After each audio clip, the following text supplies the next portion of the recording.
लागे अवघे माझ्या मागे मागे, आजी देतो पोट भरी पुरे म्हणाल तो वरी।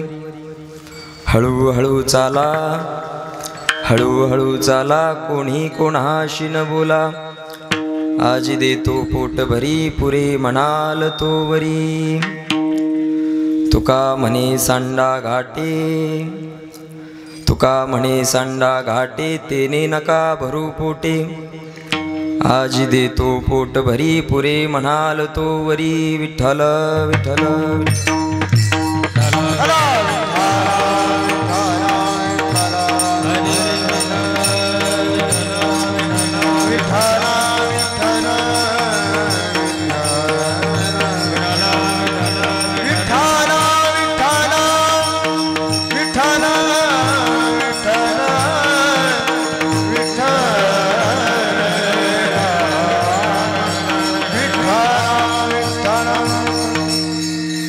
याल तरी यारे लागे अवघे माझ्या मागे मागे, आज देतो पोट भरी पुरे म्हणाल तो वरी।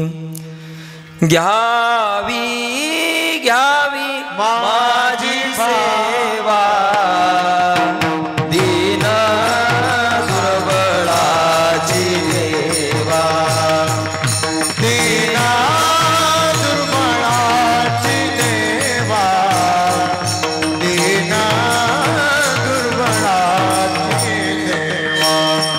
घ्यावी घ्यावी माझी सेवा, दीन दुर्बळाची देवा, दीन दुर्बळाची देवा, दीन दुर्बळाची देवा।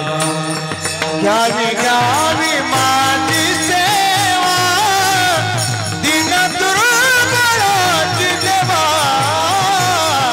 दीन दुर्बळाची देवा, दीन दुर्बळाची देवा।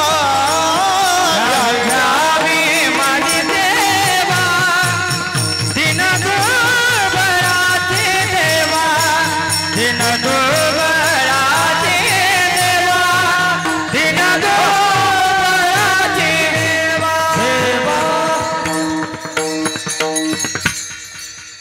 ध्येयं सदा परिभवग्नमभीष्टदोहं,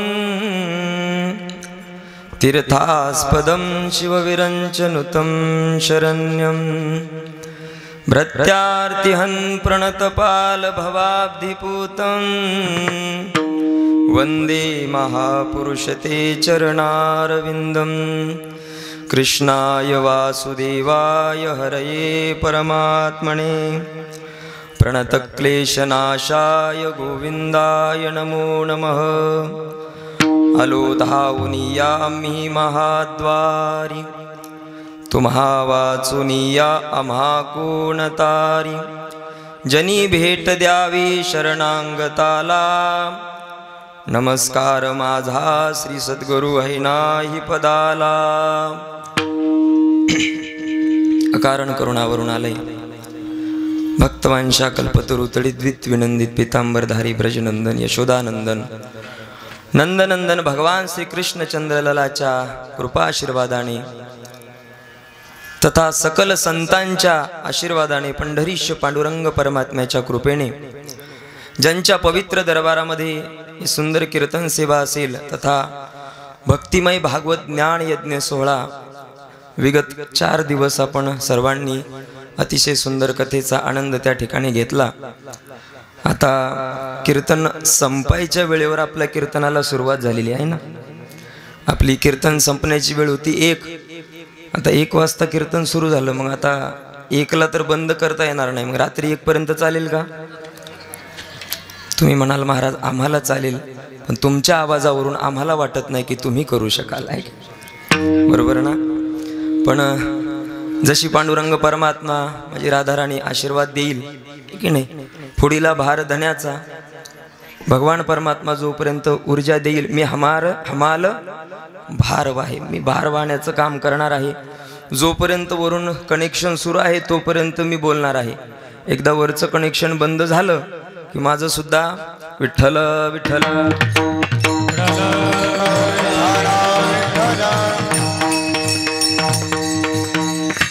आपल्या सर्वांच्या पावन उपस्थितीमध्ये स्वामी मुकुंद अवधूत बाबांच्या या पवित्र प्रांगणामध्ये सुरू असलेला हा अखंड हरिनाम सप्ताह आणि सप्ताहामध्ये उपस्थित सर्व तुम्ही श्रोते मंडळी, आज तुमच्या आणि सद्गुरूंच्या सेवेकरता मी सुंदर असा जगद्गुरु तुकोबारायाचा 4 चरणाचा अगदी सर्वांच्या पाठातला आणि ज्यांच्या पाठात नाही त्यांनी समजून घ्यायचा, आम्ही वारकरी संप्रदायाचेच नाही, अगदी सर्वांच्या पाठातला परिचयाचा गोड असा सुंदर अभंग आजच्या सेवेकरता मी निवडलेला आहे. विठ्ठल विठ्ठल विठ्ठल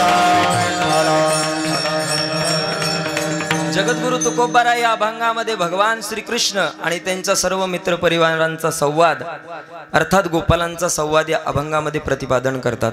तुकोबाराय सांगतात, हे बघा, तुम्हाला त्या ठिकाणी खूप भूक लागलेली आहे आणि तुमची भूक मिटवण्याची जिम्मेदारी माझी आहे आणि मी तुमची भूक मिटवणार आहे. तुमच्या पोटामध्ये मी अन्न त्या ठिकाणी टाकणार आहे, पण त्याकरता माझे काही नियम आहेत.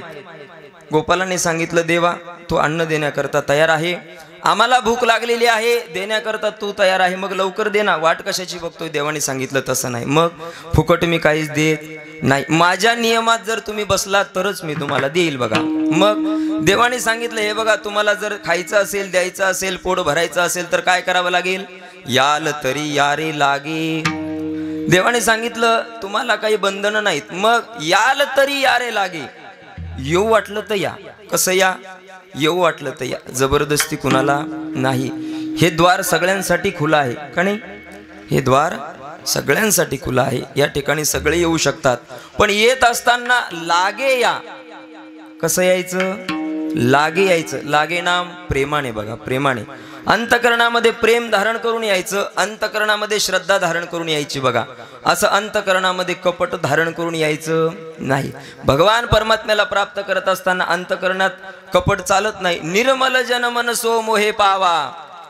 भगवंताला कोण प्राप्त करू शकतं, निर्मल जन मन सो मोहे पावा, मोहे कपट छल छिद्र न भावा. देवाने सांगितलं, हे बघा, मी तुम्हाला देण्यासाठी तयार आहे, पण तुम्हाला आधी तर माझ्या मागे मागे यावं लागेल आणि माझी पहिली अट आहे की लागे, प्रेमाने तुम्हाला माझ्या मागे यावे लागेल, त्यावेळेला मी तुमचं पोट भरेल. देवाने गोपालाने सांगितलं, देवा अरे तू काय म्हणतो प्रेमाने माझ्या मागे यायचं, आम्ही तुमच्यावर प्रेमच करतो ना, म्हणून तर तुमच्या सोबत आहे. देवाने सांगितलं, ठीक आहे, काही हरकत नाही, तुम्ही माझ्या मागे मागे प्रेमाने आलात ना, मग आज देतो पोट भरी, आज मी तुम्हाला पोटभर देणार आहे. किती देणार आहे, पुरे म्हणाल तो वरी. जोपर्यंत तुम्ही बस झालं म्हणत नाही तोपर्यंत मी तुम्हाला प्रेम देणार आहे. जे संप्रदायातली माणसं आहेत, देवाला मानणारी माणसं आहेत ना महाराज, बघा तुम्ही, ते ज्या वेळेला मंदिरात जातात ना, मंदिराच्या बाहेर त्यांना येऊ वाटत नाही. येऊ वाटतं का, किती देवाचं भजन केल्यावर पोट भरतं. बरं, सुंदर भागवत कथा सगळ्यांनी ऐकली ना, एवढी सगळ्यांची उपस्थिती होती, बरोबर आहे की नाही, तुमच्यातले 50% नव्हते हो, आहे की नाही. कोणाचं पोट भरलं.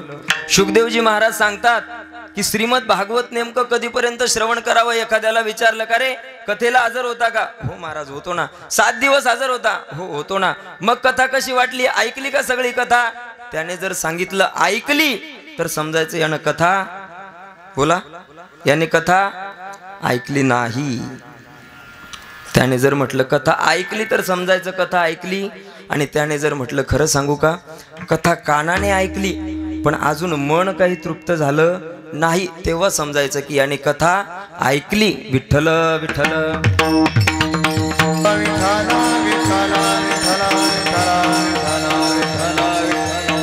म्हणून त्या ठिकाणी गोपाल अर्थात जगद्गुरु तुकोबाराय सांगतात की माझ्या मागे येत असताना प्रेमाने या, त्यावेळेला मी तुम्हाला पोटभर देईन. ठीक आहे देवा, हरकत नाही, तू आम्हाला पोटभर देणार आहे, मग दे ना लवकर. देवाने सांगितलं, थोडं थांबा, अजून माझ्या अटी पूर्ण झाल्या नाही. म्हटले, काय अट आहे अजून. म्हटले, हळूहळू चाला, हळूहळू माझ्या पाठीमागे या. म्हटले, हळूहळू चाला म्हणजे आता चालायचं कसं, जाणे फळा यायचं असेल तर 2 दिवसाच्या नंतर यायचं का, पावलं मोजत मोजत. सगळ्यांनी वेगळे वेगळे अर्थ घेतले, साधकाने ठरवायचं. जगद्गुरु तुकोबारायाने सांगितलंय हळूहळू चाला. मग एखादा साधक दिवसातून 10 श्लोक कंठस्थ करणारा असेल तर त्याने म्हणावं, तुकोबारायाने सांगितलंय हळूहळू चला. मग दिवसाला 10 श्लोक नाही पाठ करायचे, दिवसाला 1 श्लोक पाठ करायचा, बरोबर ना. असंच ना नाही. मग हळूहळू चला म्हणजे काय तर परमार्थामध्ये चालत असताना सावधानता बाळगून त्या ठिकाणी चला. सावधानता जीवनामध्ये असली पाहिजे गड्या का. आणि परमार्थामध्ये सावधानतेला फार महत्व आहे. पाय घसरला की माणूस परमार्थातून बघा आम्हाला सफेद कपडे धारण करायचा नियम वारकरी संप्रदायाने घालून दिलेला आहे. कोणचे कपडे तुम्ही कधी बघितलं का? भगवा वगैरे घालून एखाद्या कीर्तनकाराने ब्रह्मचारी कीर्तनकाराने कीर्तन केलं बघितलं का कधी? बोला ना. थोडंसं फ्रेश बसा. आधीच माझा आवाज बसलेला आहे त्याच्यात तुमच्याकडे बघितलं की मला असं वाटतं मी नेमकं शोकसभेचं भाषण करतोय की काय आहे ना. तसं काही नाही ना. मलाही कळतंय फार उशीर झालाय तुम्हालाही. बरोबर ना? बरोबर ना? काय सकाळी नाश्ता केला असेल जेवण पण केलं असेल तरी मी म्हटलं लागली का. असं झालं. आता एका ठिकाणी गेलो म्हटलं भगवान श्री कृष्णचंद्र लला की लोक म्हणाले जय. श्री राधा राणी की लोक म्हणाले जय. मी म्हटलो श्री कंस महाराज की लोक म्हणाले. ते तुम्ही नाही याच्यामुळे म्हटलं की मी तुम्हाला आधीच सावध केलं होतं. विठ्ठल विठ्ठल.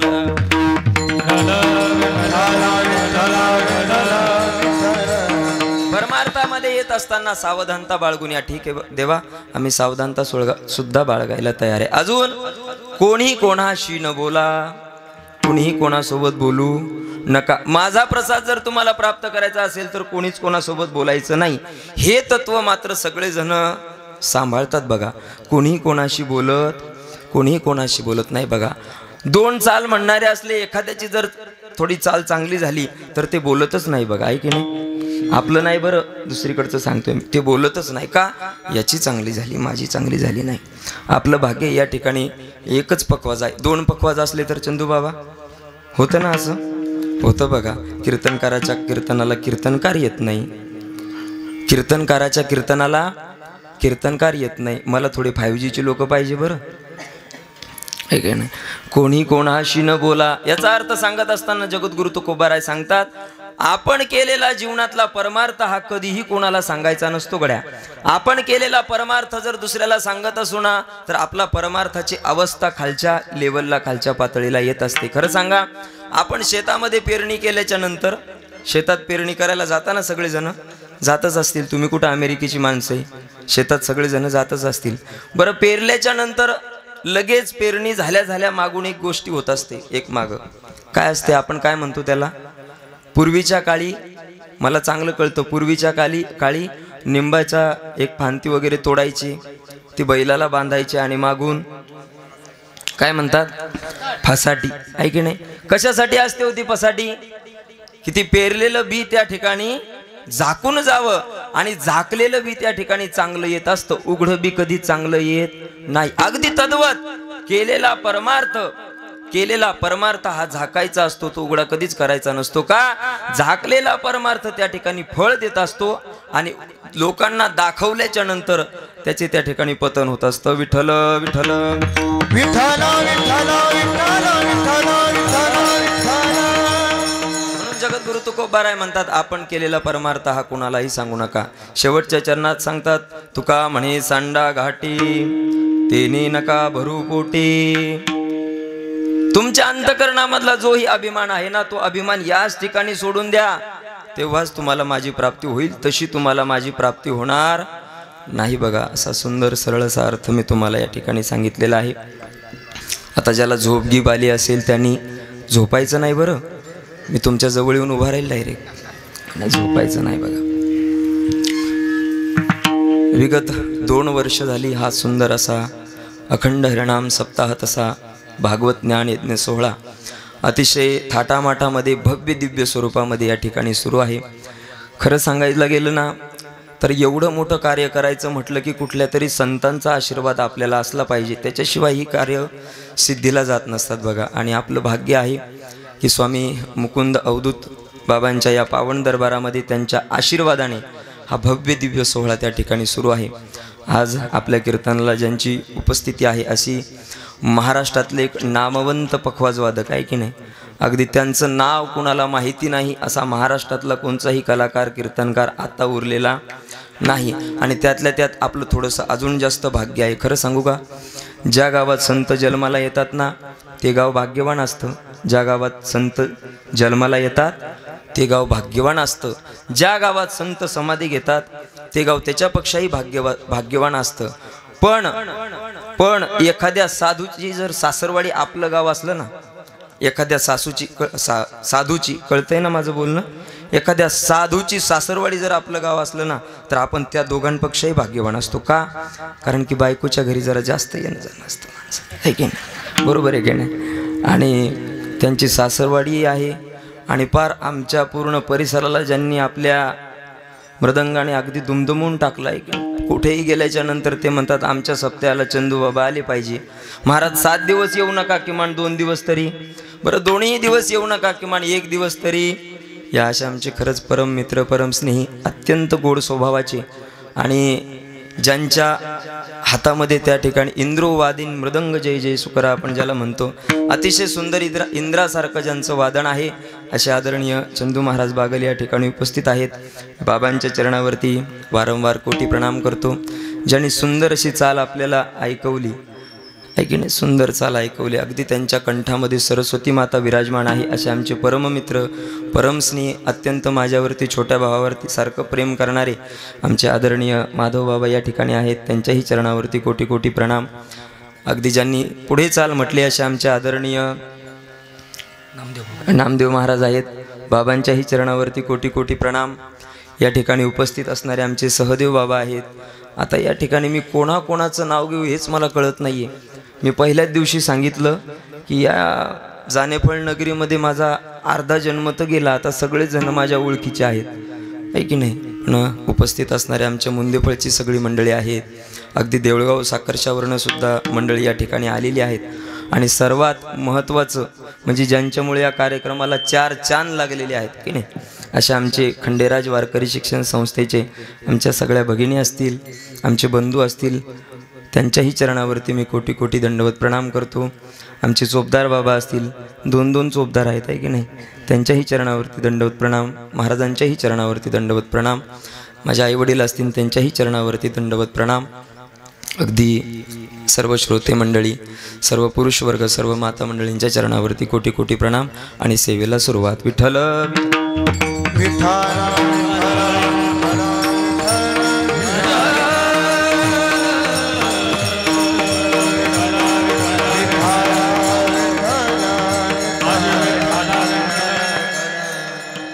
जगद्गुरु तुकोबाराय या अभंगामध्ये त्या ठिकाणी भगवान श्रीकृष्ण आणि गोपालांचा संवाद त्या ठिकाणी प्रतिपादन करतात.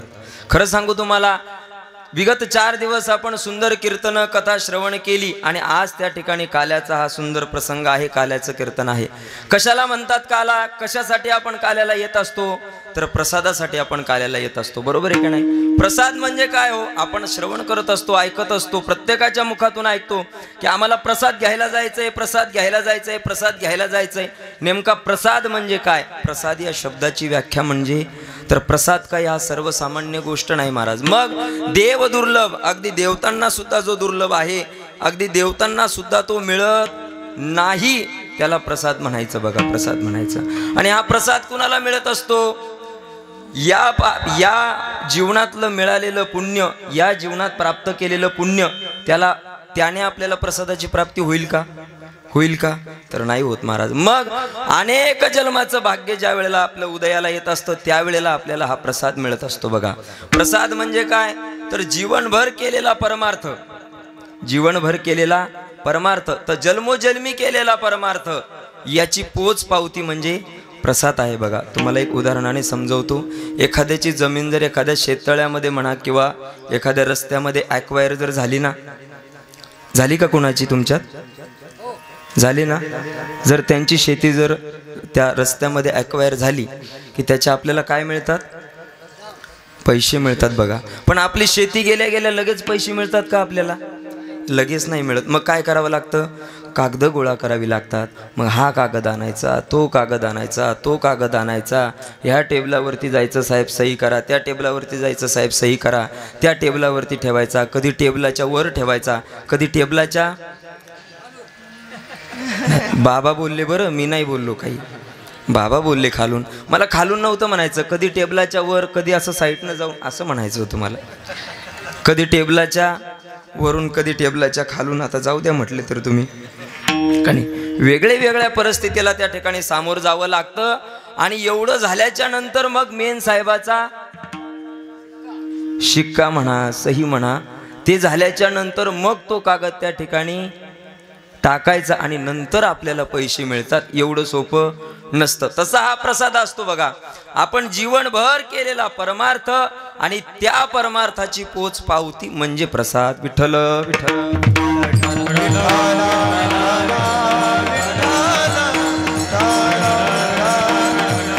जगद्गुरु तुकोबाराय म्हणतात, हे बघा गोपालांनो, तुम्हाला हा प्रसाद पाहिजे, पण हा प्रसाद जर तुम्हाला पाहिजे असला ना, तर त्या ठिकाणी तुम्हाला अंतकरणामध्ये प्रेम धारण करावं लागेल गड्या. आणि अंतकरणामध्ये प्रेम धारण करत असताना प्रेम सहजासहजी प्राप्त होत नाही. प्रेम शब्द 2 अक्षराचा आहे. माणसाला ज्या वेळेला उच्चारण करतो की प्रेम सोपं वाटतं, प्रेम उच्चारण केल्याच्या नंतर सोपं वाटतं, पण सोपं वाटणारी गोष्ट फार अवघड असते गड्या. जी गोष्ट सोपी वाटते ना, ती गोष्ट फार अवघड असते. कधीतरी आपल्या हृदयावरती आपला हात ठेवायचा आणि कधीतरी विचार करायचा की आपल्यावर प्रेम करणारं कोणी आहे का, विचार करायचा. जर तुम्ही त्या ठिकाणी खरंच जर चित्त देऊन जर विचार केला ना, तर तुमच्या पुढे एकच शब्द येईल, नाही. कोणता शब्द येईल? नाही. बघा, नाही. का? संसारात तुम्ही प्रत्येकावर प्रेम करतच आहात, प्रत्येकावर प्रेम करता. जोपर्यंत तुम्ही छोटे आहात नाही, जोपर्यंत तुम्ही छोटे आहात तोपर्यंत तुम्ही तुमच्या आईवडिलावरती प्रेम करता गड्या. पण मोठं झाल्याच्या नंतर, बायको आल्याच्या नंतर आईवडिलावरती माणसाचं प्रेम राहतं का? नाही राहत. मग प्रेम बदलून जातं, प्रेम बायकोवर येतं. बरं, बायको झाली नंतर, मुलं झाल्याच्या नंतर बायकोवरच प्रेम राहतं ना माणसाचं. मुलं झाल्याच्या नंतर तुम्ही बोलत चला, आम्हाला ती माहिती नाही म्हणून तुम्हाला विचारतो, आणि तुम्ही माझ्याकडे असं बघायला लागले की सगळे ब्रह्मचारीच आहे तुम्ही. बोलत जा जरा. आपलं बाळ जन्माला आल्याच्या नंतर माणसाचं किंवा स्त्रीचं पुरुषावरती किंवा पुरुषाचं स्त्रीवरती प्रेम तेवढं राहतं का? नाही राहत. बघा, मग मुलावरती प्रेम होतं. बरं, म्हातारा झाल्याच्या नंतर आपल्या घरामध्ये सुंदर नातू येतो, मग आपल्या मुलावरती जास्त प्रेम का नातवावरती जास्त प्रेम? नातवावरती जास्त प्रेम. याचं कारण आहे, मुलगा मोठा झाल्याच्या नंतर तो बायकोच्या पदराला बांधल्या जातो आणि तो आपल्याला लाथा मारतो, मग आपल्याला नातूच बरा वाटतो. बरोबर आहे की नाही? प्रेम बदललं बघा, प्रेम बदललं. प्रेम प्राप्त करणं एवढी सोपी गोष्ट नाही. माणसाला अनायास प्रेम कधीच प्राप्त होत नाही, त्यासाठी माणसाला संघर्षच करावा लागतो. विठ्ठल विठ्ठल विठ्ठल.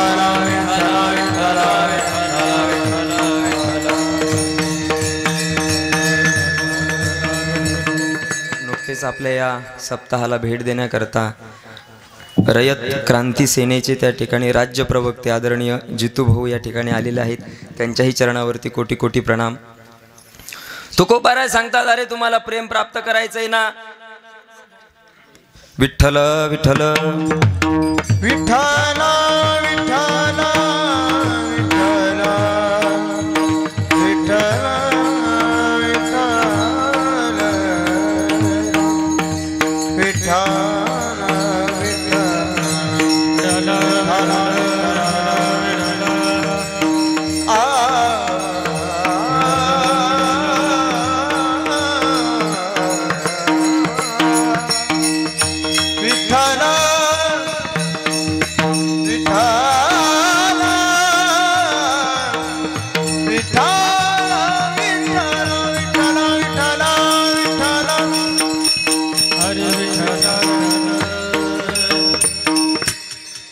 जगद्गुरु तुकोबाराय म्हणतात, तुम्हाला प्रेम प्राप्त करायचंय तर मग प्रेम करायचं असेल तर फक्त माझ्या भगवान परमात्म्यावरती करावं.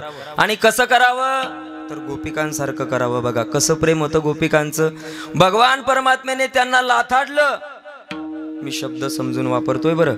भगवान परमात्म्याने गोपिकांना लाथाडलं तरी गोपिकांनी प्रेमच केलं, आणि भगवान परमात्म्याने गोपिकांना आपल्या हृदयाला लावलं तरी गोपिकांनी देवावर प्रेमच केलं. अगदी तद्वत माणसाचं प्रेम देवावरती असलं पाहिजे. आपलंही प्रेम देवावरती आहे ना, आपलंही प्रेम देवावरती आहे. बघा, एखादा 10वीला मुलगा असल्याच्या नंतर तो नारळ घेऊन येतो, मुंदेफळमध्ये येतो, नारळ घेऊन येतो, बाबाच्या पुढे धरतो. बाबा, हे बघा आता माझा पेपर आहे, काय आहे, माझा पेपर आहे, तुम्ही मला पास करा. आता मी तुमच्यासाठी एकच नारळ आणले. मला तुम्ही पास केलं तर मी 11 नारळ वाहील. मला जर तुम्ही 70% पाडले तर मी तुम्हाला 21 नारळ वाहील. आणि कदाचित मी 90च्या जवळ गेलो तर मी तुम्हाला 51 नारळ त्या ठिकाणी वाहील. बाबासुद्धा समाधीत नारळ घेऊन बसलेलेच असतील, हे की नाही? बाबासुद्धा नारळ घेऊन समाधीमध्ये बसलेले असतील, पण ते त्याला देण्याकरता नाही बरं, आहे की नाही? बघा तुम्ही, ज्यांना याची आवश्यकता नाही त्यांना कितीही दिलं तरी जमणार आहे का? नाही जमत आहे, नाही जमत, ठीक आहे नाही? आपलंही प्रेम देवावरती आहे, पण आपलं त्या ठिकाणी स्वार्थी प्रेम देवावरती आहे.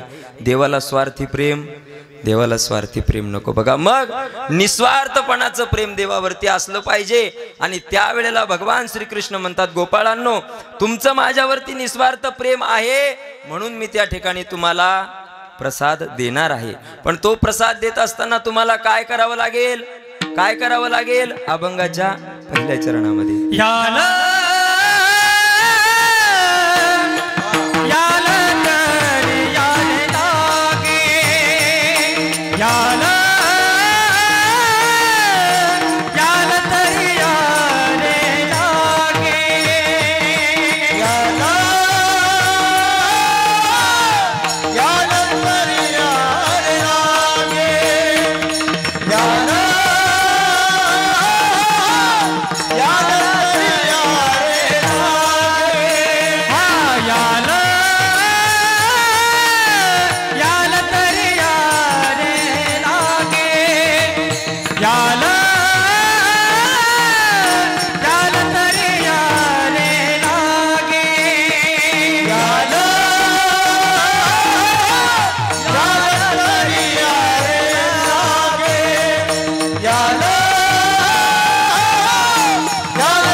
तरी यारे लागे, अवघे माझ्या मागे मागे, माझ्या मागे मागे या.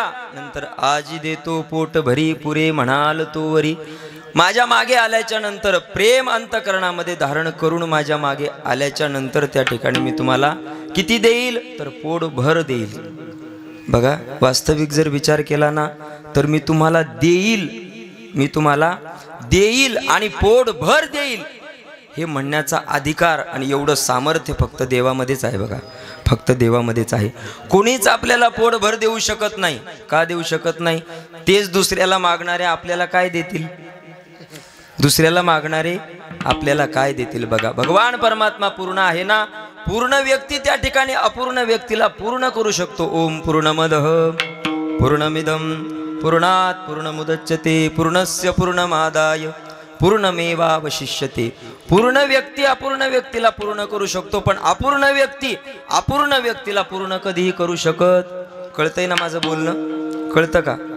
थोडं सासू सुनावर येऊ का? नाही तर चालतं ना? असं चालतं, ठीक आहे की नाही? पूर्ण व्यक्ती अपूर्ण व्यक्तीला पूर्ण करू शकतो. बघा आणि पूर्ण करण्यासाठी तो व्यक्ती सुद्धा पूर्ण असला पाहिजे ना. आणि पूर्ण कोण आहे? तर फक्त भगवान परमात्मा पूर्ण आहे. तो म्हणू शकतो की मी तुम्हाला पोटभर देतो, तो म्हणू शकतो. बघा खरं बघायला गेलं तर आपण सगळे जण कशासाठी सगळ्या गोष्टी करत असतो? एवढ्या खटापटी कशासाठी असतात? हे तर बरं बोलत चला. कशासाठी असता ही? पोटासाठी. अशी आमच्या जवळ होतात, बाबा माझा उजवा पाय लय दुखतो. मग काय मी कापून देऊ? आहे की नाही? मग मी कापून देऊ? लोक आम्हाला काहीही विचारतात. खरं सांगू का, जेने काम ज्याचं काम त्यानं केलं पाहिजे. असं जर महाराज लोकांना, मला निषेध कोणत्या गोष्टीचा करायचा नाही, सिद्ध साधू आहेत, पण सगळ्यांना तुम्हीच विचारायचं की बाबा आमचं आसन, बाबा आमचं तसन, परत तुम्हीच आम्हाला शिव्या द्यायचा. हा कोणचा बरं न्याय आहे? विठ्ठल विठ्ठल विठ्ठल विठ्ठल विठ्ठल विठ्ठल विठ्ठल. मग भूक ही जर व्याधी आहे तर तो व्याधी नष्ट करण्याकरता काय लागतो? डॉक्टर लागतो. आणि डॉक्टर कोण आहे? वैद्य एक पंढरीराव. वैद्य एक पंढरीराव. तुकोबाराय म्हणतात वैद्य एकच आहे, एकच ही व्याधी नष्ट करू शकतो, तो म्हणजे पंढरीमध्ये बसलेला पांडुरंग परमात्मा. दुसरा आपलं कोणी त्या ठिकाणी दुःख दूर करू शकत नाही, ही व्याधी दुःख करू शकत नाही बघा. आणि सगळेजण पोटासाठी आहोत ना. आपण सगळेजण त्या ठिकाणी पोटासाठीच जगत असतो, पोटासाठीच त्या ठिकाणी सगळी कामं करत असतो, त्यासाठीच सगळ्या खटाटोप आहे. पण तरीसुद्धा आपलं पोट भरत नाही बघा, तरी आपलं पोट भरत नाही. मग हे पोट जर आपल्याला भरायचं असेल ना, तर हे पोट कशाने भरायचं? तर भगवान परमात्म्याच्या नामसंकीर्तनाने. पोट जर आपल्याला भरायचं असेल ना, तर कशाने भरायचं? भगवान परमात्म्याच्या सुंदर अशा कथेने बघा, कथेने. तुकोबाराय सांगतात तुम्हाला जर तुमचं पोट भरून घ्यायचं असेल तर तुम्ही सुंदर असं कीर्तन श्रवण केलं पाहिजे बघा. पोट भरणे म्हणजे काय हो? पोट म्हणजे हे पोट का? हे पोट का? हे पोट नाही. मग हे पोट.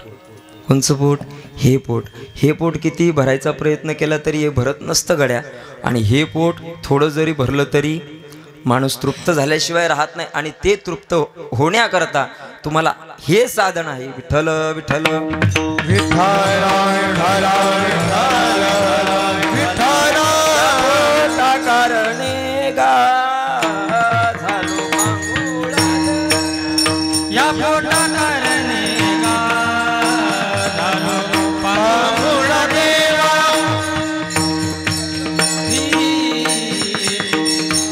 पंढरपुरीची पोट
या पोटा कारणे गा झालो पांगुळा जन. बघा माझा आवाज फार खराब झालेला आहे आणि ही कृपा सगळी तुमचीच आहे. ही कृपा सगळी तुमचीच आहे. 4 दिवस झाले हात वर करा, हात वर करा, टाळी वाजवा, भजन करा, असं करा, तरी तुम्ही ऐकायला. तुम्हाला सांगू सांगू माझा आवाज गेला, पण तुम्ही सुद्धा सांगितलं जोपर्यंत तू जात नाही, तुझा आवाज काय, जोपर्यंत तू जात नाही तोपर्यंत मी वा वा पुढं सुद्धा म्हणायला लागले नाही. मरून या जावे पुन्हा जन्मालाच नाही यावी. तुमचीच कृपा आहे. पोट भरण्याचं एकमेव साधन हा सुंदर असा प्रसाद आहे बघा, प्रसाद आहे. मग हे पोट आपण त्या ठिकाणी भरू शकतो, पण भगवान परमात्मा आपला हे पोट भरत असतो. पण त्यासाठी भगवान परमात्मा म्हणतो तुम्ही आले आणि मी लगेच तुम्हाला दिलं असं नाही. मग माझी दुसरी सुद्धा आट आहे. ती दुसरी आट कोणची आहे? अभंगाच्या तिसऱ्या. आजी देतो हळू हळू चला, हळू हळू चला, हळू हळू चला, हळू हळू चला, हळू हळू चला, हळू हळू चला.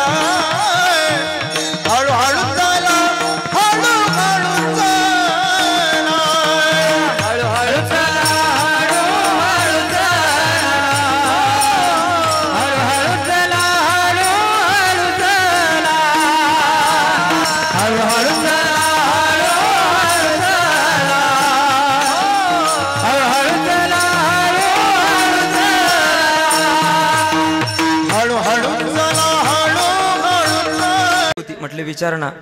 एक गोष्टीचं उत्तर तुम्ही मला द्याल का? म्हटले हो विचार ना. म्हटले बाबा मी एक वैश्य आहे, तुम्ही एक साधू आहात, मग आपल्या दोघांमध्ये श्रेष्ठ कोण? मी एक वैश्य आहे आणि तुम्ही एक साधू आहात, आपल्या दोघांमध्ये श्रेष्ठ कोण? सोपं उत्तर आहे, अगदी सोपं उत्तर आहे. साधू असेल आणि वैश्य असेल तर सोपं आहे, अगदी श्रेष्ठ साधू आहे. पण बाबांनी सांगितलं हे बघ मी तुला याचं उत्तर आता देऊ शकत नाही, मग काही वेळानंतर देईल. 4-5 दिवसाच्या नंतर परत ती स्त्री आली आणि सांगितलं बाबा माझ्या प्रश्नाचं उत्तर तुम्ही दिलं नाही. बाबांनी परत सांगितलं हे बघ आता माझ्याकडे उत्तर नाही, मी काही दिवसाच्या नंतर तुला उत्तर देईल. परत ती आली, बाबा माझं उत्तर दिलं नाही, काही वेळाच्या नंतर देईल. ठीक आहे काही हरकत नाही. बाबा आपली साधना करत असताना साधनेमध्ये रत होते आणि बाबांचा शरीराची समाप्तीची वेळ त्या ठिकाणी आली. शरीर सोडणार तेवढ्यात बाबांनी सांगितलं, आपल्या शिष्याला बोलवलं, अरे थोडं इकडे ये ना. तो शिष्य गेला. म्हटले बाबा मला बोलवलं? अरे हो. काय करायचं बाबा? म्हटले एक काम कर, त्या वैश्याला बोलवणार.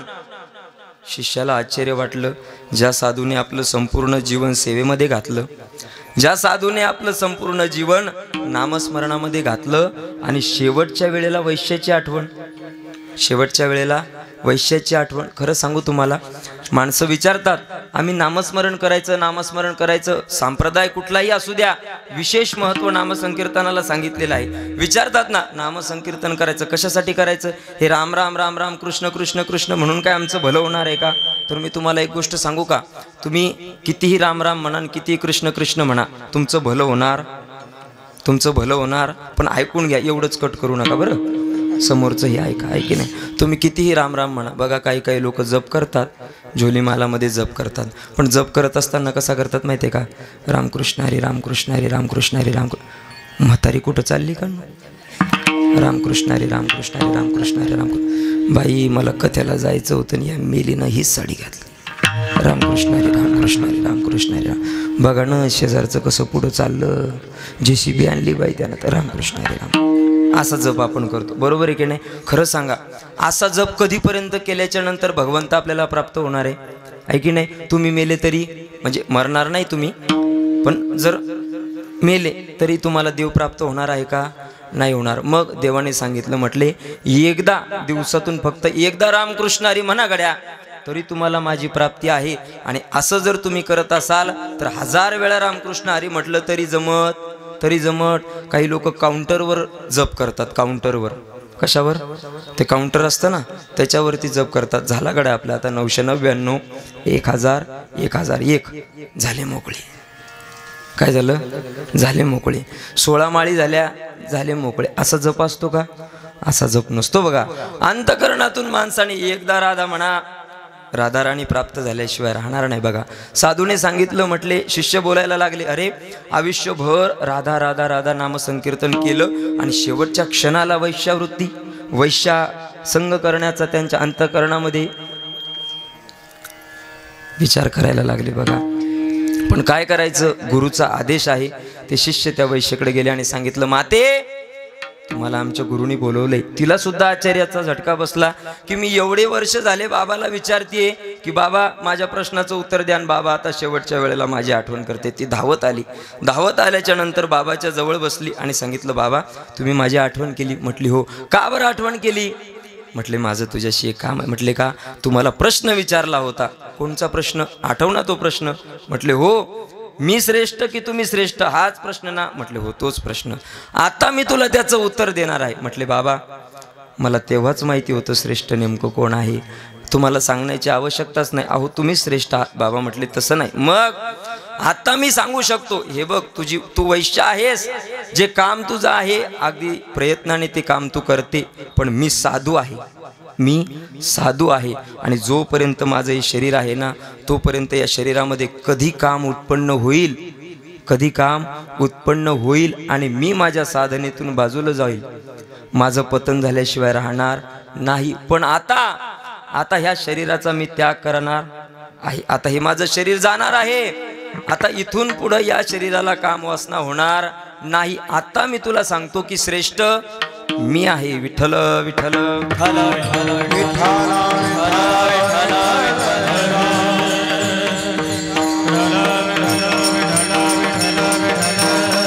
प्रत्येकाने आपल्या धर्माचं त्या ठिकाणी पालन केलं पाहिजे. साधूचा धर्म काय आहे?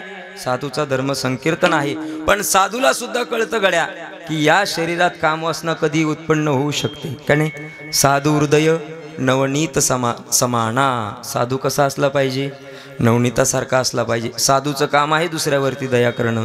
साधूचं काम आहे दुसऱ्यावरती दया करणं. गंगाजीवरती एक साधू सूर्याला अर्घ्य देत होते आणि देत असताना अर्घ्य देत असताना ओंजळीमध्ये एक काय म्हणतो आपण त्याला विंचू हातामध्ये आला. आणि विंचू हातामध्ये आल्याच्या नंतर जोपर्यंत हातात पाणी होतं तोपर्यंत विंचू शांत होता.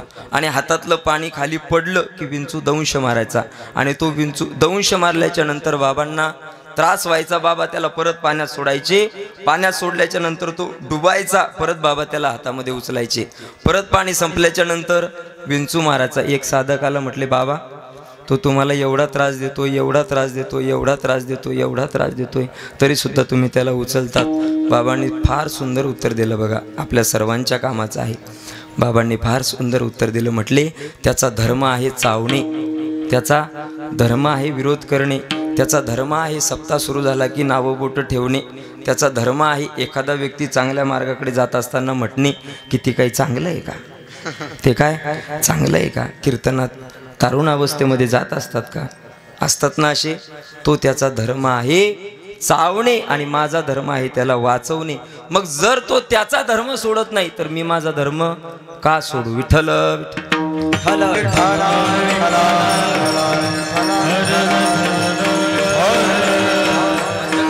बराय म्हणतात बघा. तुम्हाला परमार्थ करायचा असेल, भगवान परमात्म्याला प्राप्त करून घ्यायचं असेल ना तर हळूहळू चला. आणि तिसरी अट, कुणी कुणाशी न बोला. कुणीच कुणाला बोलायचं नाही. बोलायचं नाही म्हणजे संवाद करायचा नाही असा त्याचा अर्थ होत नाही बरं आई. मग बोलायचं नाही म्हणजे आपण आपल्या जीवनामध्ये करत असलेला केलेला असलेला परमार्थ किंवा समोर आपलं जे ध्येय आहे तो परमार्थ कधी कुणाला सांगायचा. मग महाराज सांगायचाच नाही का. जर सांगायचा नाही तर नारदांनी व्यासांना का बरं सांगितला. नारदांनी व्यासांना का सांगितला. त्यावेळेला महाराज सांगतात सांगायचा. पण कधी सांगायचा.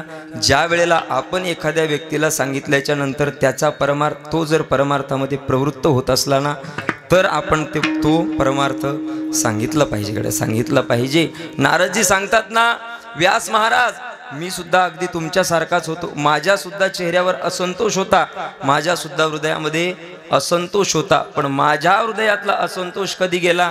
ज्या वेळेला मी भगवान परमात्म्याचं गुणवर्णन ऐकलं ना त्यावेळेला माझ्या हृदयातला असंतोषपणा त्या ठिकाणी नष्ट झाला. म्हणून सांगायचा. आपण केलेला परमार्थ सांगायचा कडे. आपण सांगत असताना सांगायचं की हे बघा मंदिरात जात जा, देवाचं दर्शन घ्या, नाम संकीर्तन करा. पण सांगताना सुद्धा तो व्यक्ती योग्य असला पाहिजे गड्या. बरोबर आहे की नाही. आपण ज्याला सांगतो ना तो व्यक्ती योग्य असला पाहिजे. नाहीतर दगडावरती डोकं आदळून काही फायदा आहे का. नाही बघा. काही काही लोकांचा स्वभाव असतो ना, आपण त्यांना कितीही सांगायचा प्रयत्न करा, काय करा, कितीही सांगण्याचा प्रयत्न करा, पण ते काही सुधरत नाहीत. आयुष्यभर सांगावं लागतं. अरे चाल मंदिरात, कीर्तन ऐक, कथा ऐकते म्हणते ते म्हणते तूच मर म्हणतो तिकडं, मी काही येणार नाही. अरे चाल रे, नाही म्हणते. परमार्थ आता करायचा का. आता 25 वर्षापर्यंत मज्जा करायची, 25 वर्षापर्यंत मज्जा करायची. मग 25 ते 50 पर्यंत लग्न करायचं, 25 ते 50 पर्यंत लग्न करायचं. 50 पासून पुढं थोडं घर चांगलं चालवायचं आणि मग म्हातारपणात इकडे येतो. कशाला मरायला इकडे येतो. बरोबर आहे की नाही. मग तिकडं जवानपणी तुम्ही घरच्यांना त्रास दिला आणि म्हातारं झाल्यावर इकडं आल्यावर आम्हाला त्रास देता. बरोबर आहे की नाही. महाराज तुमचा स्वरच लागत नाही, मग तू सांग कसा लावायचा. बरोबर आहे की नाही. महाराज तुमचा स्वरच लागत नाही. बघा नाही लागत तर नाही लागत, काय करावं ठीक आहे ना. मग असे इकडे येऊन खेळ्या काढतात. मग परमार्थ कधी करायचा तर तारुण्य अवस्थेमध्ये परमार्थ करायचा. मला खरंच भूषण आहे बघा. आमचे मित्रसुद्धा या ठिकाणी आहेत. अगदी सकाळी सुंदर अशी प्रभात फेरी काढतात. बरोबर आहे की नाही. असे तरुण मुलांनी केलं पाहिजे. नाहीतर म्हाताऱ्यानं हाले लांब, हाले लांब, लांब लांब, हाले हाले, हाले कितनं, हाले कितनं, कितनं कितनं, हाले हाले, कुठून हालेन कुठून डोले त्याचा त्याला मिळणार ना आपल्याला. बरोबर आहे की नाही. असंच असतं बघा. म्हणून परमार्थ हा ज्या वेळेला तारुण्य अवस्था असते ना त्यावेळेला करायचा असतो. आणि कसा करायचा तर सांभाळून करायचा. हळूहळू चाला, कुणी कुणाशी न बोला, कुणालाही न सांगता करायचा. आणि जगद्गुरु तुकोबाराय शेवटच्या चरणामध्ये सांगतात की परमार्थ करत असताना कसा करायचा. तुका म्हणे सांडा गाठे, तुका म्हणे सांडा गाठे, तुका म्हणे सांडा घाटे, तुका म्हणे सांडा घाटे, तुका म्हणे सांडा घाटे, तुका म्हणे सांडा घाटे, तुका म्हणे सांडा घाटे, तुका म्हणे सांडा घाटे. येणे नका भरू पोटे, येणे नका भरू पोटे, आजी देतो पोट भरी, आजी देतो पोट भरी. येणे नका भरू पोटे, नका भरू पोटे, आजी देतो पोट भरी, आजी देतो पोट भरी. तुका म्हणे सांडा घाटे, तेने नका भरू पोटे. घाटे नाम अभिमान. घाटे शब्दाचा अर्थ होतो अभिमान. बघा, देवाला जर प्राप्त करायचं असेल ना तर अंतकरणामध्ये अभिमान कधीच नसला पाहिजे. ज्या वेळेला भगवान परमात्म्यानं गोपिकांना रासलीलेचं वचन दिलं आणि रासलीलेकरता भगवान परमात्मा आधी सर्व गोपिका ज्या वेळेला वृंदावनामध्ये निधिवनामध्ये रास करायला लागल्या नाही, त्यावेळेला सगळ्या गोपिकांना त्या ठिकाणी मनामध्ये अंतकरणामध्ये अभिमान यायला लागला की हा जो कृष्ण आहे ना, हा जो समोर दिसणारा कृष्ण आहे ना, याच्यावरती अगदी सगळं जग प्रेम करतं, सगळं जग प्रेम करतं, पण हा कृष्ण आमच्या सोबत आहे, हा कृष्ण आमच्या सोबत आहे. गोपिका रासलीला करायला लागल्या आणि रासलीला करत असताना गोपिका काय करत होत्या माहिती का? एक एक गोपिका खाली बसायला लागली आणि म्हणायला लागली, कृष्णा ए कृष्णा ए कृष्णा, माझे पाय लय दुखायला लागलेत रे, माझे पाय दुखायला लागलेत. देव काय करायचे, पळत जायचे आणि त्या गोपिकांचे पाय दाबायचे. दुसरी गोपी आवाज द्यायची, कृष्णा माझं डोकं फार दुखायला लागलंय रे. देव धावत जायचे, त्या गोपिकाचं डोकं दाबायचे. बघा, एक गोपी म्हणायची, कृष्णा मला फार घाम यायला लागलाय रे. भगवान परमात्मा आपल्या कमरेला बांधलेलं पिवळं वस्त्राने त्या ठिकाणी त्या गोपिकाचा घाम पुसायचे. पण हे करत असताना देवाच्या लक्षात आलं, गड्या देवाच्या लक्षात आलं की या गोपिकांच्या अंतकरणामध्ये अभिमान उत्पन्न झाला, गोपिकांच्या हृदयामध्ये अभिमान उत्पन्न झाला. भगवान परमात्म्याला ज्या वेळेला कळालं ना यांच्या हृदयामध्ये अभिमान आला, सोपी गोष्ट सांगतो, अभिमानाने अंतकरणामध्ये प्रवेश करणं आणि अंतकरणातला देव बाहेर जाणं सोबत होत असतं, सोबत होत असतं. बघा, देवाला ज्या वेळेला कळालं ना गोपिकांच्या हृदयामध्ये अभिमान आला, भगवान परमात्म्याने राधाराणीच्या हाताला धरलं आणि त्या ठिकाणाहून अंतर्धान झाले. आणि ज्या वेळेला गोपिकांचा अभिमान नष्ट झाला, पुन्हा भगवान परमात्मा गोपिकांजवळ आले आणि पुन्हा त्या ठिकाणी रासलीला केली. बघा, एवढा अभिमान माणसाचा परमार्थ पूर्ण नष्ट करण्याची ताकद अभिमान ठेवतो. त्यामुळे अंतकरणामध्ये माणसाने कधीही अभिमान असू देऊ नये. आणि आम्हाला तुमच्यापासून आमच्यापर्यंत आज फक्त काय आहे, अभिमानच आहे. काय आहे, अभिमान आहे. आणि अभिमान असण्यासारखे आपल्याजवळ काहीच, अभिमान असण्यासारखं आमच्याजवळ काहीच. आमचे गुरुजी एक फार सुंदर उदाहरण सांगायचे, माणसाला अभिमान असावा पण जे आहे त्याचा असावा. आमच्या गुरुजीचे एक मित्र होते, आमचे गुरुजी उदाहरण सांगायचे. म्हटले, आम्ही 2 शिष्य होतो आणि त्यांनी सुद्धा संन्यास घेतला, आमच्या बाबांनी सुद्धा संन्यास घेतला. बऱ्याच वर्षाच्या नंतर त्यांचं ऋषिकेशमध्ये आगमन झालं. सुंदर दोन्ही गुरुबंधूंची त्या ठिकाणी भेट झाली आणि विचार ठरला की चला आपण गुरुजींच्या दर्शनाकरता जाऊ.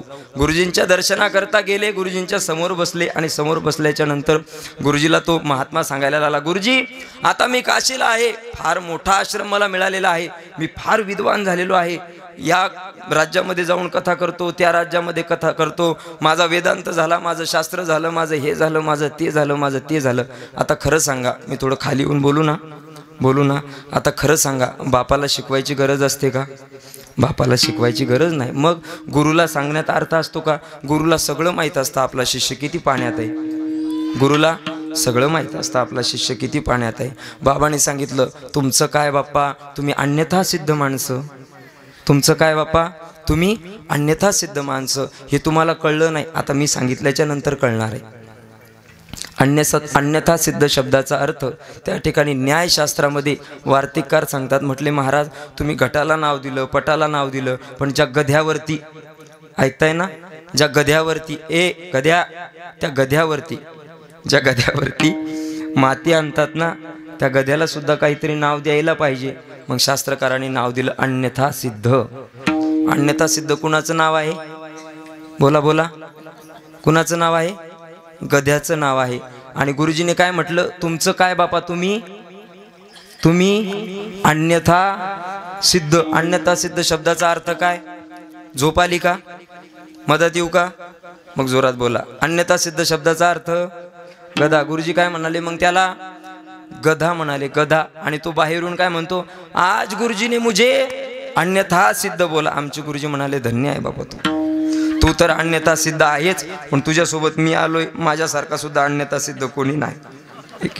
अन्यथा सिद्ध कोणी नाही. जे ज्ञान आपल्याला प्राप्तच नाही त्या ज्ञानाचा माणूस अभिमान करत असतं. बऱ्याच लोकांना संपत्तीचा अभिमान आहे, पण खरं सांगा ती संपत्ती आपली आहे का हो? ती संपत्ती आहे का? नाही. बघा खरं सांगू, माणूस मेल्याच्या नंतर माणसाला घरात जाळत नाहीत, माणसाला दारात सुद्धा जाळत नाहीत, माणसाला शेतात घेऊन जातात. कुठं घेऊन जातात? शेतात घेऊन जातात. जी संपत्ती कमवण्याकरता आपण आपलं संपूर्ण आयुष्य खर्च करून टाकलं, जी संपत्ती कमवण्याकरता आपण ही संपत्ती नष्ट करून टाकली, कधीतरी विचार केला पाहिजे आपल्यावर लोक प्रेम करतात का? आपल्याला एखाद्या सरणावरती बांधलंय, बरं लोक आपल्याला नेत असताना असं मोकळंही नेत नाहीत, बांधून नेतात. कशी नेतात? बांधून नेतात, की हा कदाचित नेता उठला नाही पाहिजे म्हणून लोक बांधून नेतात. लोकांना आपल्यावरती एवढा सुद्धा विश्वास नाही बघा. आणि कदाचित आरतीवर टाकलेले आपण आणि आपल्यासाठी रडणारे ते, एखाद्या वेळेस जर आपण असे उठून आरतीहून असे जर बसलो तर लोकांना आनंद होईल का? फार आनंद होईल ना? आनंद नाही होणार. मग जसं आहे तसं तुम्हाला खाली फेकतील. आणि सोपं नाही बापू, ते सोपं नाही बघा. लोक एवढे खतरनाक आहेत, घरामध्ये जर एखादा माणूस मेला ना तर 10 वेळा जाऊन बघतात खरंच मेला का. बघतात की नाही बघत? 10 वेळाला नाकाला हात लावून बघतात. आणि अशा लोकांसाठी आपण पूर्ण शरीर संपत्ती त्या ठिकाणी खर्च करतो, नष्ट करत असतो बघा. म्हणून माणसाने अंतकरणामध्ये त्या ठिकाणी कधीही अभिमान धारण नाही केला पाहिजे. तो अभिमान माणसाने जर अंतकरणामध्ये धारण केला ना तर भगवान परमात्मा दूर झाल्याशिवाय राहणार नाही. विठोबा रखुमाई,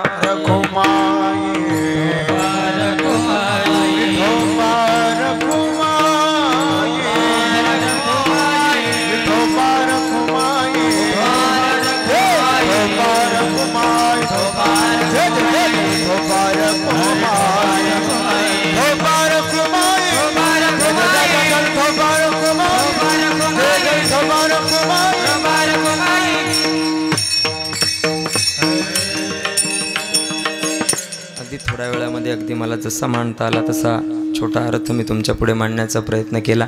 आज त्या ठिकाणी प्रसादाचा दिवस आहे, काल्याचा दिवस आहे. आणि वारकरी संप्रदायाच्या नियमाप्रमाणे या काल्याच्या दिवशी भगवान परमात्म्याच्या चरित्राचं उच्चारण करावं लागतं. चरित्र ते उच्चारावे केले देवी गोकुळी. भगवान परमात्म्याने ज्या लीला त्या ठिकाणी केल्या त्या लीलाचं उच्चारण आपल्याला या दिवशी करावं लागत असतं. एक दिवस त्या ठिकाणी व्याप्त झालेली, दुःखी झालेली पृथ्वी ब्रह्माजीजवळ गेली आणि म्हणायला लागली, ब्रह्माजी मला फार दुःख झालेलं आहे, माझ्यावरती फार दुःख वाढलेलं आहे आणि हे दुःख कमी करण्याकरता आता तुम्ही काहीतरी करा. ब्रह्माजीने सांगितलं, बघ मीच त्याच्या प्रकाशाने प्रकाशमान, मी त्याच्या प्रकाशाने प्रकाशमान आहे, मी काही करू शकत नाही. मग नारायणाच्या जवळ आपल्याला जावं लागेल. ती पृथ्वी माता आणि ब्रह्माजी भगवान श्री नारायणाच्या जवळ गेले आणि सांगितलं, देवा अहो देवा, या पृथ्वीवरती फार पाप वाढायला लागलंय, लोक एकमेकाला चांगलं बोलायला सुद्धा तयार नाहीत. जी आई आहे ती सुद्धा मुलावरती आता खरं प्रेम करत नाही, जो बाप आहे तो सुद्धा आता मुलावरती खरं प्रेम करत नाही, तर माझ्यावरती लोक काय प्रेम करणार. देवाने सांगितलं, मग मी काय करावं, तर आता नक्की तुम्हाला अवतार घ्यावा लागेल. बघा खरं सांगू तुम्हाला, ज्या ज्या वेळेला आपल्या धर्मावरती आणि या पृथ्वीवरती ज्या ज्या वेळेला हानी झाली ना त्या वेळेला देवाला अवतार घ्यावाच लागला. बघा घ्यावाच लागला. आणि कदाचित या काळामध्ये सुद्धा पृथ्वी त्या ठिकाणी दुःखी झालेली आहे आणि धर्मावरती हानी होत आहे. म्हणून येणाऱ्या 22 जानेवारीला भगवान परमात्मा पुन्हा या भारतावरती, या आपल्या पृथ्वीवरती प्रगट होणार आहे बघा, होणार आहे. त्या दिवशी अगदी सगळ्यांनी पुन्हा एकदा दिवाळी साजरी करायची आहे बरं का, आहे. मग जब जब होय धर्म की हानी, बाळ ही असुर अधम अभिमानी, तब तब प्रभू धरे विविध शरीरा. भगवान परमात्मा ज्या ज्या वेळेला धर्मावरती हानी येत असते त्या त्या वेळेला भगवान परमात्मा जन्म घेत असतो. देवाने सांगितलं ठीक आहे, काही हरकत नाही. वसुदेवे गृहे साक्षात, वसुदेव आणि देवकीच्या गर्भामध्ये मी त्या ठिकाणी प्रवेश घेईल आणि तुझं दुःख त्या ठिकाणी नष्ट करेल. सांगितलं ठीक आहे, काही हरकत नाही. कंस त्या ठिकाणी बसलेला होता. कंस विचार करायला लागला की आपण या यदुवंशांना फार त्रास दिलाय, यांना आपण फार त्रास दिलाय. मग आता यांच्यावर काहीतरी आपलं प्रेम आलं पाहिजे, म्हणून आपण काहीतरी केलं पाहिजे. 5 वर्ष आता झालेली आहेत, 4.5 वर्ष आता झालेली आहेत, शेवटची वेळ आलेली आहे. आता आपल्याला लोकाईत गेलं पाहिजे. कळतंय ना माझं, कळतंय ना? 5 वर्षातली 4.5 वर्ष झालेली आहेत, 6च महिने बाकी आहेत. आता आपल्याला लोकात गेलं पाहिजे. अजूनही नाही कळालं? कळालं ना? नक्की कळालं. 2-4 जणांना कळालं, बाकी सगळे आहे की नाही. कंसाला सुद्धा वाटलं आता आपल्यावरती लोक फार नाराज आहेत, मग काहीतरी यदुवंशासाठी केलं पाहिजे. त्याने ठरवलं की आपली बहीण आहे देवकी, ती कंसाची अत्यंत प्रेमाची बहीण होती. कंसाने ठरवलं की या देवकीचा विवाह जर आपण यदुवंशामध्ये जर केला ना, यदुवंशामध्ये जर केला तर त्यांना थोडं बरं वाटेल. मग कंसाने विचार केला की करायचं नेमकं कोणासोबत, तर कंसाचे मित्र होते वसुदेव. कंसाने ठरवलं वसुदेवासोबत माझ्या बहिणीचा विवाह त्या ठिकाणी करायचा. सुंदर असा विवाह सोहळा त्या ठिकाणी पार पडला आणि पार पडल्याच्या नंतर कंसाने स्वतः तो रथामध्ये बसला आणि रथाचं सारथ्य करायला लागला. वसुदेव देवकीला न्यायला लागला. पण भगवान परमात्म्याला काही सहन झालं. भगवान परमात्म्याला नाटक कधीच सहन होत नाही बघा, देवाला नाटक कधीच सहन होत नाही. विठ्ठल विठ्ठल.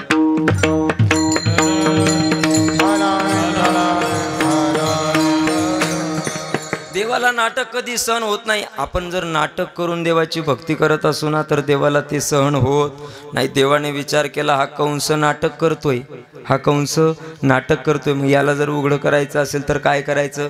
भगवान परमात्मे त्या ठिकाणी आपल्या वाणीने त्या ठिकाणी सांगितलं, आकाशवाणी झाली आणि सांगितलं, हे कंसा, अरे ज्या देवकी वसुदेवला तू रथाचं सारथ्य करून त्यांच्या महलापर्यंत पोहोचवतोय ना, ते देवकी आणि वसुदेवाच्या गर्भातला 8वा गर्भ तुझा त्या ठिकाणी काल ठरणार आहे बघा. जसं कंसानं असं ऐकलं, वसुदेव आणि देवकीच्या केसाला पकडून कंसाने त्यांना खाली पाडलं आणि खाली पाडल्या त्यांना मारण्याचा प्रयत्न करायला लागले. वसुदेवाने सांगितलं, हे बघ म्हटले, आतापर्यंत ती तुझी बहीण होती, पण आता माझी पत्नी आहे. माझ्या पत्नीचं रक्षण करणं हे माझं कर्तव्य आहे. मग तुला भीती आहे ना, आमचा 8वा मुलगा तुला मारणार आहे, हीच भीती तुला आहे ना? हो. मग एक काम कर, आम्हाला झालेली प्रत्येक मुलं आम्ही तुला आणून देऊ, त्यांना तू मार, पण माझ्या बायकोला काय मारू? सांगितलं ठीक आहे, काही हरकत नाही. सर्वप्रथम कंसाने देवकी वसुदेवला जेलमध्ये नाही ठेवलं बरं, मग महलामध्ये सुंदर ठेवलं होतं. महलामध्ये ठेवलं, व्यवस्था सुंदर केली.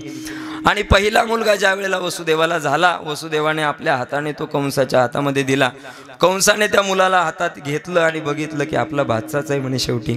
शेवटी आपला भाचाच आहे. बघितलं, सुंदर असं त्याला प्रेम करायला लागले आणि सांगितलं, वसुदेवा हा मुलगा घेऊन जा म्हणे, घेऊन जा. काय करणार आहे मी याला मारून? हा थोडी माझा काल आहे, माझा काल 8वा आहे, याला मारून मी काय करणार आहे? कंसाला सुद्धा दया आली बघा. कंसाच्या सुद्धा अंतकरणात दया होती. आपल्या अंतकरणात काहीच राहिली नाही, आपल्या अंतकरणात काहीच राहिली नाही. तो कंस होता तरी दयावान होता. आपण माणूस आहे तरी क्रूर आहे. कशा आहे? क्रूर आहे. कंसाने सांगितलं घेऊन जा. वसुदेवाने त्या ठिकाणी त्या मुलाला घेऊन गेले. तेवढ्यात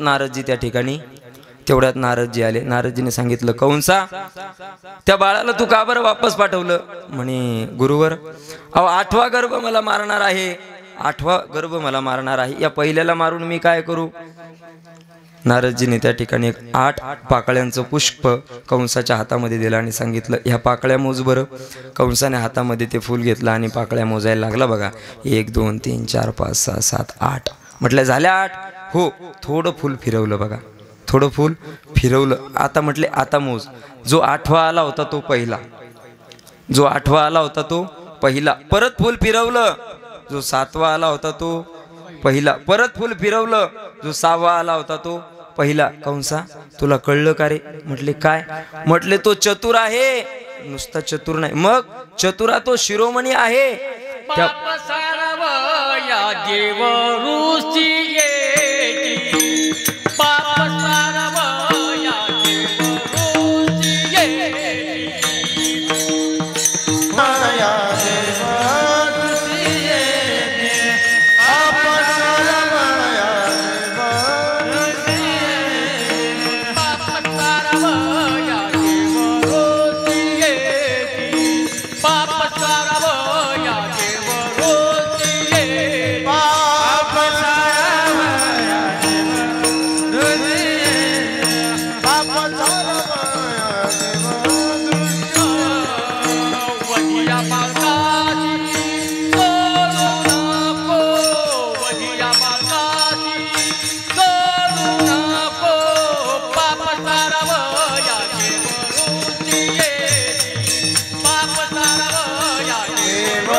अरे कंसा, ज्याच्यावरती तू एवढा विश्वास ठेवतोय, तुला असं वाटतं का की तो 8वा ज्याने सांगितलंय मग 8व्या वेळेलाच येईल? मग तसं काय नाही म्हणे, तो चतुर आहे.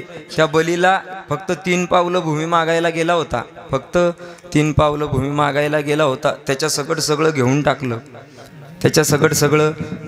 तो फार चतुर आहे. त्यांनी सगळ्या चित्तांना सुद्धा चोरी करून टाकलेला आहे. तो फार वाईट आहे. मग त्याच्यावरती विश्वास ठेवू नको. जी मुलं आले त्यांना सगळ्यांना मारून टाक. कंसाने सुद्धा विचार केला, आपला गुरु काय आपल्याला खोटं सांगणार नाही. नारदजीने का बरं असं सांगितलं असेल? नारदजीने का असं सांगितलं असेल? एखादा जर पापी व्यक्ती असला ना, एखादा जर फार पाप करायला लागला तर तुम्हाला सोपी आयडिया सांगतो, त्याला जास्त मंदिरात जा नाही म्हणायचं. खरं सांगा, दारू पिऊन एखाद्याचं शरीर जर खराब झालं, ऐकताय ना, दारू पिऊन एखाद्याचं जर शरीर खराब झालं आणि त्याची दारू बंद केली तर काय होतं? म्हणा आम्हाला काय माहित, आम्ही का पिणारे असतो तर इकडे थोडी आलो असतो, आहे की नाही?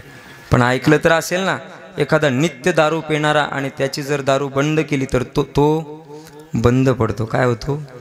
बंद पडतो. म्हणून एखाद्या पापी व्यक्तीला जर आपण पुण्याकडे वळवण्याचा जर प्रयत्न केला ना तर तो कधीच वळत नाही. मग त्याला काय करायचं? अजून पाजायची नाही, बरं दुसरीकडे सांगितलं, त्याला अजून पाजायची नाही. मग त्याला काहीच बोलायचं नाही. बघा, नारदांना माहिती होतं याच्याकडून आता पुण्य होणार नाही, मग याच्या हातून जास्त पाप करायचं म्हणून सांगितलं, सगळी गर्भ मारून टाक. बघा, कंसाने विचार केला, प्रत्येक मुलाला बोलवायला लागले, प्रत्येक मुलाला मारायला लागले.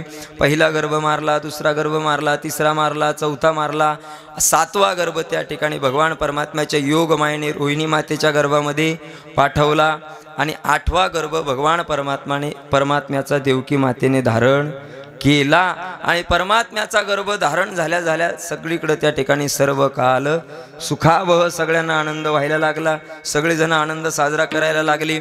जे यज्ञ कंसाने बंद पाडले होते ते अगदी स्वतः सुरू व्हायला लागले. साधू संतांना सुख व्हायला लागलं, चांगल्या लोकांना सुख व्हायला लागलं. पण जी पापी लोक होती ना, जी लोक पापी होती ना, त्यांना मनातल्या मनातच भीती वाटायला लागली की आपला काळ येतोय की काय, आहे की नाही? सप्ताह ज्या वेळेला सुरू होतो ना, सप्त्याचं नियोजन होतं, सप्ताह सुरू होतो. जे पुण्यवान लोक असतात, ज्यांना देव आवडतो, त्यांना काय होतो? आनंद होतो की आपल्याला आता 7 दिवस सुंदर कथा श्रवण करायला मिळणार आहे. गड्या, बरीच महाराज लोक आपल्या घरी येणार आहेत, सुंदर पखवाज आपल्याला ऐकायला मिळणार आहे, टाळ मिळणार आहे, सुंदर हरिपाठ होणार आहे, असं कोणाला वाटतं? जे पुण्यवान लोक आहेत त्यांना. पण जी पापी आहेत त्यांना काय वाटतं?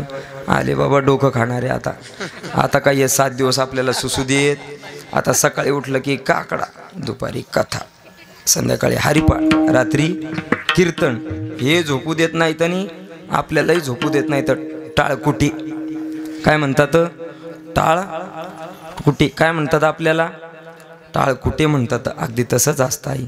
म्हणजे आपण पापी आणि ते पुण्यवान, असंच ना? तसं नाही. मग ज्यांच्या अंतःकरणामध्ये जास्त पाप असतं ना, त्यांना हे वाईट वाटतं. पुण्यवान लोकांची कामं आहेत बघाई. मग पुण्यवान लोक खुश व्हायला लागले, त्यांना आनंद व्हायला लागला. पण जी पापी होते त्यांना दुःख व्हायला लागला, थरकाप त्या ठिकाणी उडायला लागला. भगवान परमात्म्याने त्या ठिकाणी पहिला महिना झाला, दुसरा महिना झाला, तिसरा महिना झाला, चौथा महिना झाला. भगवान परमात्मा जन्म घेणार तेवढ्यात सगळे देवी देवता त्या ठिकाणी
त्या ठिकाणी भगवान परमात्म्याचं स्वागत करायला लागले.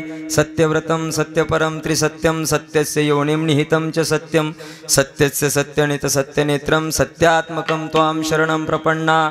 सगळेजण भगवान परमात्म्याला सत्य सत्य म्हणून स्वागत करायला लागले. भगवान परमात्म्याने त्या ठिकाणी शरीर स्वरूप धारण केलं. पण शरीर स्वरूप धारण करत असताना भगवान परमात्म्याने चतुर्भुज रूपामध्ये त्या ठिकाणी धारण केलं. देवकी मातेने सांगितलं, म्हटले देवा तुला मी काही देव म्हणून बोलवलं नव्हतं, मग माझा मुलगा म्हणून बोलवलं होतं. म्हटले हे बघ मी सुद्धा मुलगाच होण्यासाठी आलोय, मी सुद्धा बाळ होण्यासाठीच आलोय, पण मला या ठिकाणी काही ठेवू नको. या ठिकाणी जर तू मला ठेवलं ना तर कंस मला मारल्याशिवाय राहणार नाही. मग काय करायचं? नंदाच्या घराला मदने गोकुळाला, नंदाच्या घराला मदने गोकुळाला, नंदाच्या घराला मदने गोकुळाला, नंदाच्या घराला मदने गोकुळाला, माया उपासली देते ठेवी मध्ये आणि येते हो नंदाच्या घराला मदने गोकुळाला,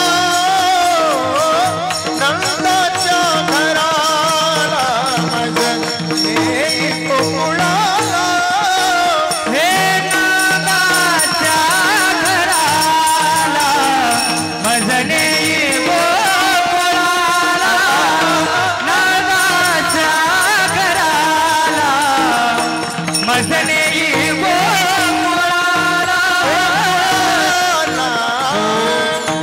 हे बघ आई मला या ठिकाणी काही ठेवू नको. मग नंदाच्या घराला मजनी गोकुळाला, गोकुळामध्ये त्या ठिकाणी नंद बाबा आणि यशोदा मैया आहेत. मला त्यांच्या घरी नेऊन सोड. कोण होते हो नंद बाबा? 90 वर्षाचे झाले होते नंद बाबा आणि 80 वर्षाची म्हातारी होती माझी यशोदा मैया. पण अजून सुद्धा त्यांना पुत्राची प्राप्ती नव्हती. अनेक वर्ष त्या ठिकाणी साधू संतांना भोजन प्रसादी खाऊ घालायचे, सुंदर असे त्या ठिकाणी यज्ञ करायचे, सुंदर असे सत्कर्म करायचे. एक दिवस एका संतांनी सांगितलं, म्हणे नंद बाबा अहो तुम्ही एवढं करताय कशासाठी करता? म्हटले काय आता मला पुत्रही नाही पुत्रीही नाही, मग काय करायचं? तुमची सेवा करायची. म्हटले तुम्हाला पुत्र नाही का? म्हटले नाही. माझा आशीर्वाद आहे म्हणे तुम्हाला पुत्र होईल. नंद बाबा मिश्किलपणे हसले आणि सांगितलं, म्हटले माझं वय 90 आहे, माझं वय 90 आहे, माझ्या पत्नीचं वय 80 आहे. आतापर्यंत आम्हाला पुत्र प्राप्ती झाली नाही ना आता तुम्ही म्हणता आता होईल. म्हातारपण आता कशाला पाहिजे? साधूने सांगितलं हे बघा म्हटले माझ्या मुखातून आता निघालंय आणि साधूची वचनं कधीच खोटी ठरत नाही बघा. साधूच्या कृपेने त्या ठिकाणी नंदबाबा यशोदा मैयाला त्या ठिकाणी गर्भधारणा राहिली. योग मायेच्या सहाने भगवान परमात्मा यशोदा मैयाच्या गर्भामध्ये त्या ठिकाणी प्रविष्ट झाले आणि भगवान परमात्मा गोकुळामध्ये जाऊन त्या ठिकाणी क्रीडा करायला लागले. पण भगवान परमात्मा ज्या वेळेला नंदवाड्यामध्ये गोकुळामध्ये त्या ठिकाणी गेले, किती आनंद असेल महाराज त्या ठिकाणी. खरं सांगू, ज्या देवाचं नाव घेतल्याच्या नंतर आपल्याला एवढा आनंद होतो, तो देव ज्या ठिकाणी विवरण करत असेल त्या ठिकाणी किती आनंद असेल, त्या गोपिकांना किती आनंद असेल. ज्या वेळेला भगवान परमात्मा मथुरेमध्ये गेले होते ना, त्यावेळेला ते राजा होते. कोण होते?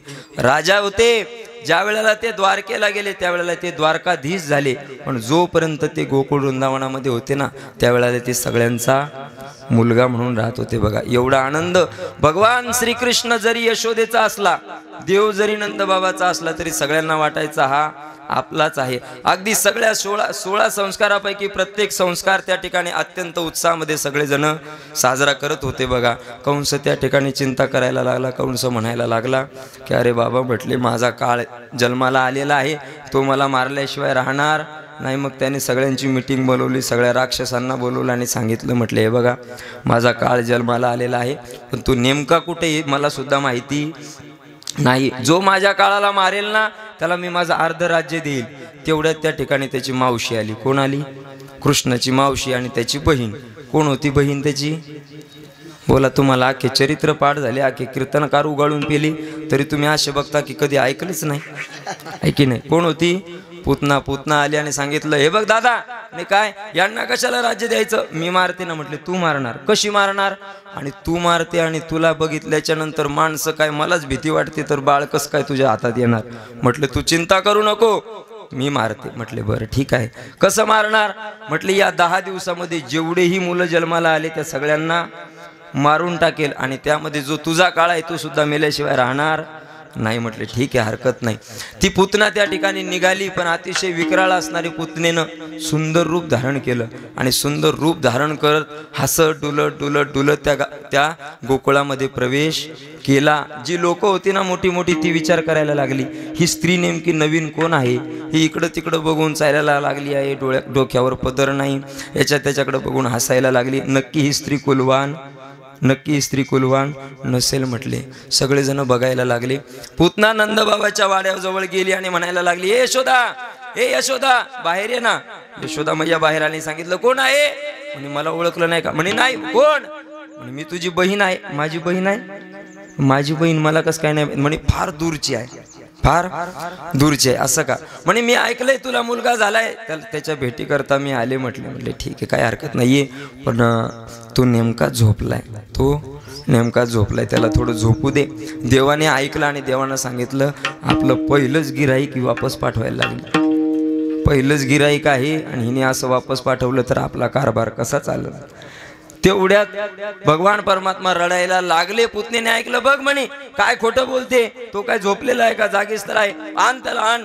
यशोदा मैयाला वाटलं आता आणल्याशिवाय पर्याय. यशोदा मैया आतमध्ये गेली आणि आतमध्ये जाऊन त्या कृष्णाला आणलं. पुतनेने मांडीवरती ठेवलं आणि म्हटले, यशोदा तुमच्या घराचा काही रीतभात आहे की नाही? काही चहा पाणी कॉफी वगैरे काही विचारता का नाही तुम्ही? मी आल्यापासून मला पाणी नाही विचारलं. अगदी माझा नड्डा कोड्डा झाला, माझा बोलू नड्डा कोड्डा झाला, तरी सुद्धा तुम्ही मला पाणी द्यायला तयार नाही. चंदूबाबा म्हटले, ते काय खाली ठेवलेलं आहे ना, घ्या पिऊन. की नाही? तिने सांगितलं, अरे काही चहा वगैरे आहे का नाही? म्हटले ठीक आहे, थांबा आणते. जा बाळाला माझ्याजवळच ठेव. मांडीवरती ठेवलं. आपल्या त्या ठिकाणी दूध पाजायला लागले. भगवान परमात्म्याने आधी तर दूध पिऊन घेतलं, पूर्ण विष पिऊन घेतलं, नंतर दूध प्यायला लागले, नंतर रक्त प्यायला लागले, नंतर प्राण ओढायला लागले, नंतर पुण्यही प्यायला लागले आणि नंतर पापही ओढायला लागले. आता तुम्हाला प्रश्न पडेल की पुतना आहे, एवढी पापी आहे आणि तुम्ही म्हणता म्हणे की पुण्य आणि पाप ठीक आहे, पण पुण्य, पुतनेचं कशाचं पुण्य असेल असा प्रश्न पडतो ना. नसन पडला तरी मी म्हणतो म्हणून पाडा, की नाही? पुण्य कसं आहे तर आई, देवाचं नाव घेऊन आपण घरामधून जर निघत असू ना, तर तर जेवढी पावलं आपण मंदिराकडे कथे कीर्तनाकडे टाकत असतो ना, तर एक एक पावलाचा एक एक यज्ञ केल्याचं पुण्य आपल्याला मिळत असतं गड्या. एक एक यज्ञ केल्याचं पुण्य आपल्याला मिळत असतं. एवढं पुण्य फक्त देवाचं नाव घेण्यात आहे.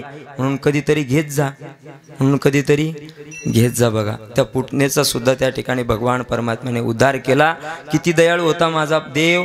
अहो बकीयम स्तनकालकूटम जिघांसया पायदप्य साध्वी लेभे गतिम धातृच्युताम ततोण्यम कमवा दयालुम शरणम प्रपद्ये. अगदी जी अवस्था माता यशोदा मैयाला जी गती प्राप्त करून दिली ना, देवकी मातेला जी गती प्राप्त करून दिली, ती गती देवाने पुतनेला दिली. एवढा दयाळू माझा भगवान परमात्मा आहे.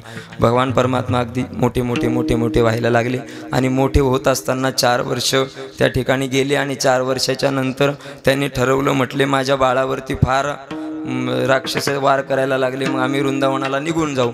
वृंदावनामध्ये भगवान परमात्मा गेले. सगळे सवंगडी त्या ठिकाणी त्यांना सोबती मिळायला लागले. आणि सोबती मिळायल्याच्या नंतर त्यांनी विचारलं, म्हटले का रे काय झालं? म्हणे ये मन सुका, तुझं नाव म्हणे मन सुका आहे. तुझं मन नाही पण तुझं तण का बरं सुखी आहे? तुझं तण का बरं सुखी नाही? त्याने सांगितलं, म्हटले महाराज काय झालं, 1 महिन्यापासून सुरूच आहे, 1 महिन्यापासून सुरूच आहे. कधीपर्यंत सुख राहणार आहे? कधीपर्यंत सुख राहणार आहे? पण आजचा दिवस निघाला असता का नाही, जरा जास्तच आनंद झाला असता. विठ्ठल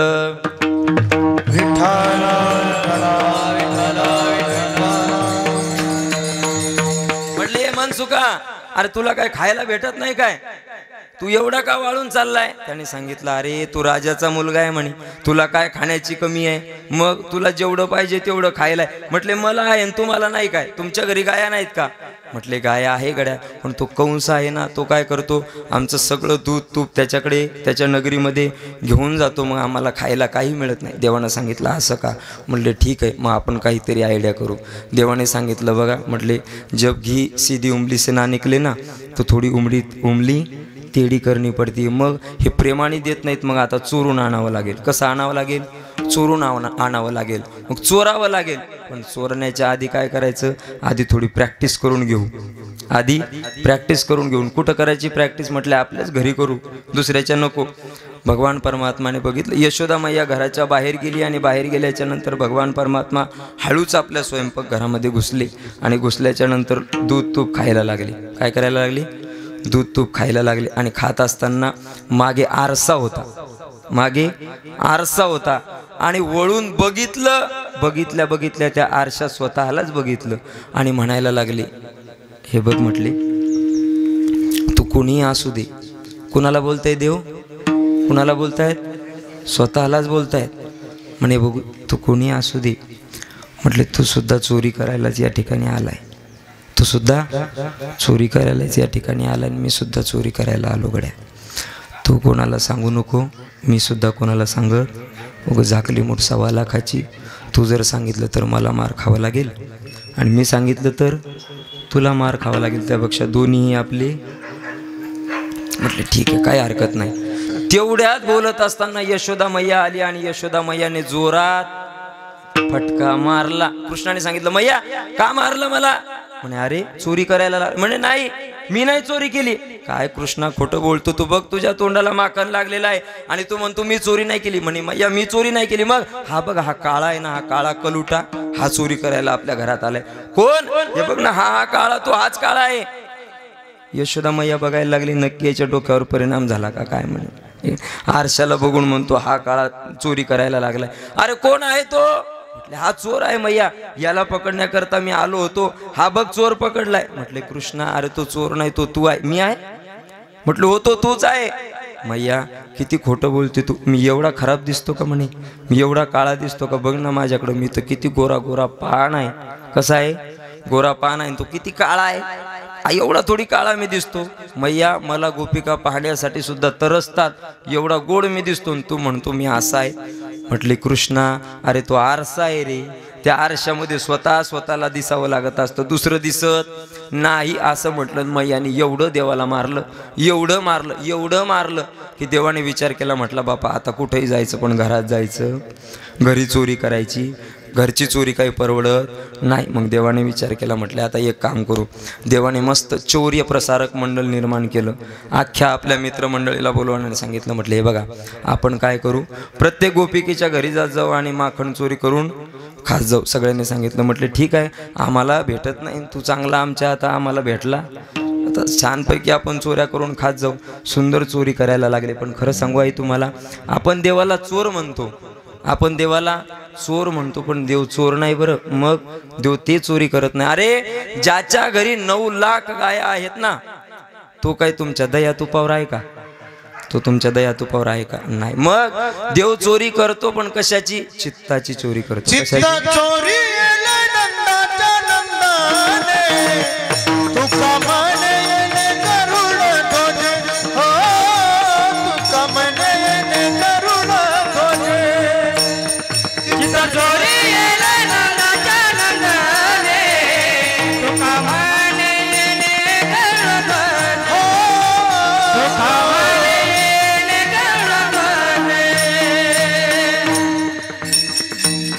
चित्त चोरी येले नंदाच्या नंदने. अरे तुमच्या पैशाची चोरी नाही करत, तुमच्या दया दुधाची. हरिले माझे हरिले चित्त, हरिले माझे हरिले चित्त, हरिले माझे हरिले चित्त, हरिले माझे हरिले चित्त. भारवित विसरले, भारवित विसरले, भारवित विसरले, भारवित विसरले. आता कैसे जावो खरा, आता कैसे जावो खरा, आता कैसे जावो खरा, आता कैसे जावो खरा, आता कैसे जावो खरा, आता कैसे जावो खरा, आता कैसे जावो खरा, आता कैसे जावो खरा. हरिणे माझे हरिले चित्त, चित्ताची चोरी करायचा. आणि कुणाच्याही घरी जात नव्हता बरं. ज्या गोपिका बोलवायच्या ना त्यांच्याच घरी जायचा, कुणाच्याही घरी जात नव्हता. चोरी करायला लागला. एक गोपिका होती प्रजा नावाची, तिने तिच्या बाळाला सांगितलं, म्हणले का रे त्या कृष्णाने तुम्ही फार मंडळ तयार केलंय, प्रत्येकाच्या घरी जाऊन चोरी करता, पण माझ्या घरी काही तो कृष्ण येऊ शकणार? म्हटले का बरं नाही येऊ शकणार? म्हटले मी काय साधी आहे का? मी काही साधी आहे का? मग मी बाईत बाई ठेवली नाही, माणसात माणूस ठेवला नाही. माझ्या घरात ते कार्ट आलं तर त्या कार्ट्यालाच ठेवणार नाही, त्या कार्ट्यालाच ठेवणार नाही. म्हटले असं का? बरं. त्याने जाऊन सांगितलं, म्हटले कृष्णा, अरे ती प्रजा आहे ना, माझी आई आहे ना, ती काय म्हणत होती की तो कृष्ण कुठेही चोरी करू शकतो, पण माझ्या घरी काही चोरी करू शकत. म्हणे असं का? बर. ती असं बोलली का? आता देव काही एवढे चांगले होते का? देवाला असं कोणी जर टार्गेट दिलं किंवा कोणी जर इग्नोर केलं किंवा कोणी जर चॅलेंज केलं तर आधी देव तिथं जायचा, आधी देव तिथं जायचा. देवाने ठरवलं, म्हटले हे बघा आता हिच्याच घरी जाऊन चोरी करायची. म्हटले हिच्या घरी. बरं काय करायचं? म्हणे आज संध्याकाळी ठीक 4 वाजता सगळ्यांनी या ठिकाणी हजर राहायचं, आपल्याला तिच्या घरी चोरी करायला जायचंय. तिला कळालं. तिने काय केलं माहितीये का? वर असं जसं आपण हे लावलंय ना, वर असं शिक्यामध्ये दूध तूप ठेवलं आणि त्याच्यावरती काय केलं? घंटी बांधली. काय केलं?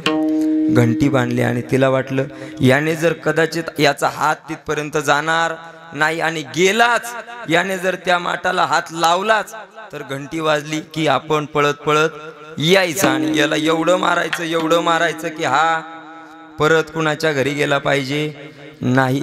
देवाने ठरवलं. देवाने मस्त सुंदर अशी सवंगडी घेऊन त्या ठिकाणी गेले आणि गेल्याच्या नंतर सुंदर असे एकमेकावरती उभे राहिले आणि उभे राहणार. देव त्या माठामध्ये हात टाकणार. तेवढ्यात मनसुका म्हणायला लागला, ए कृष्णा, ए अरे ऐक. म्हटले काय झालं? वर बघ धोका आहे. वर काय आहे?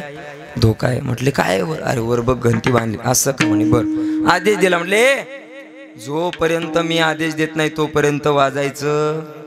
तिने सांगितलं ठीक आहे म्हणे, जसा तुमचा आदेश. देव हात त्यामध्ये हात टाकायला लागले. माखण सगळ्यांना खाऊ घालायला लागली. अगदी सगळ्यांना पोटभर खाऊ घातलं.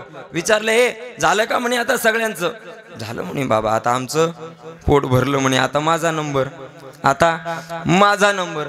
देवाने त्या माठामध्ये हात टाकला आणि हात टाकल्याच्या नंतर दही बाहेर काढलं, मुखामध्ये टाकणार तेवढ्यात घंटी वाजायला लागली आणि जशी घंटी वाजली ती प्रजा धावतच आली. प्रजेला बघितल्या बघितल्या अख्खं मंडळ गायब. भगवान परमात्मा त्या मटक्याला लटकलेला होता. म्हणायला लागला, ए अरे कोणीतरी थांबा माझ्यासाठी. सगळेजण पळून गेले. देव तसा लटकलेला होता. ब्रह्माजी सुद्धा बघायला लागले. प्रत्येकाला लटकवणारा हा स्वतःच लटकलाय. काय भगवान परमात्म्याचे लीला आहेत की नाही, काय सुंदर लीला आहेत. देवाने सांगितलं, हे बघ म्हणे प्रजा, आता जाऊ दे, एवढ्या बारीनं माफ कर, माझं चुकलं बाबा, माफ कर. म्हटले असं नाही माफ करणार, मग तुझ्या आईजवळ नेऊन तुला मारल्याशिवाय राहणार. प्रजेने काय केलं, त्याला धरलं आणि धरून यशोदा मैयाकडे जायला निघाले. पण तो देव आहे शेवटी. त्याने काय केलं, म्हटले एक काम कर, तुझ्या मुलालाही सोबत घे.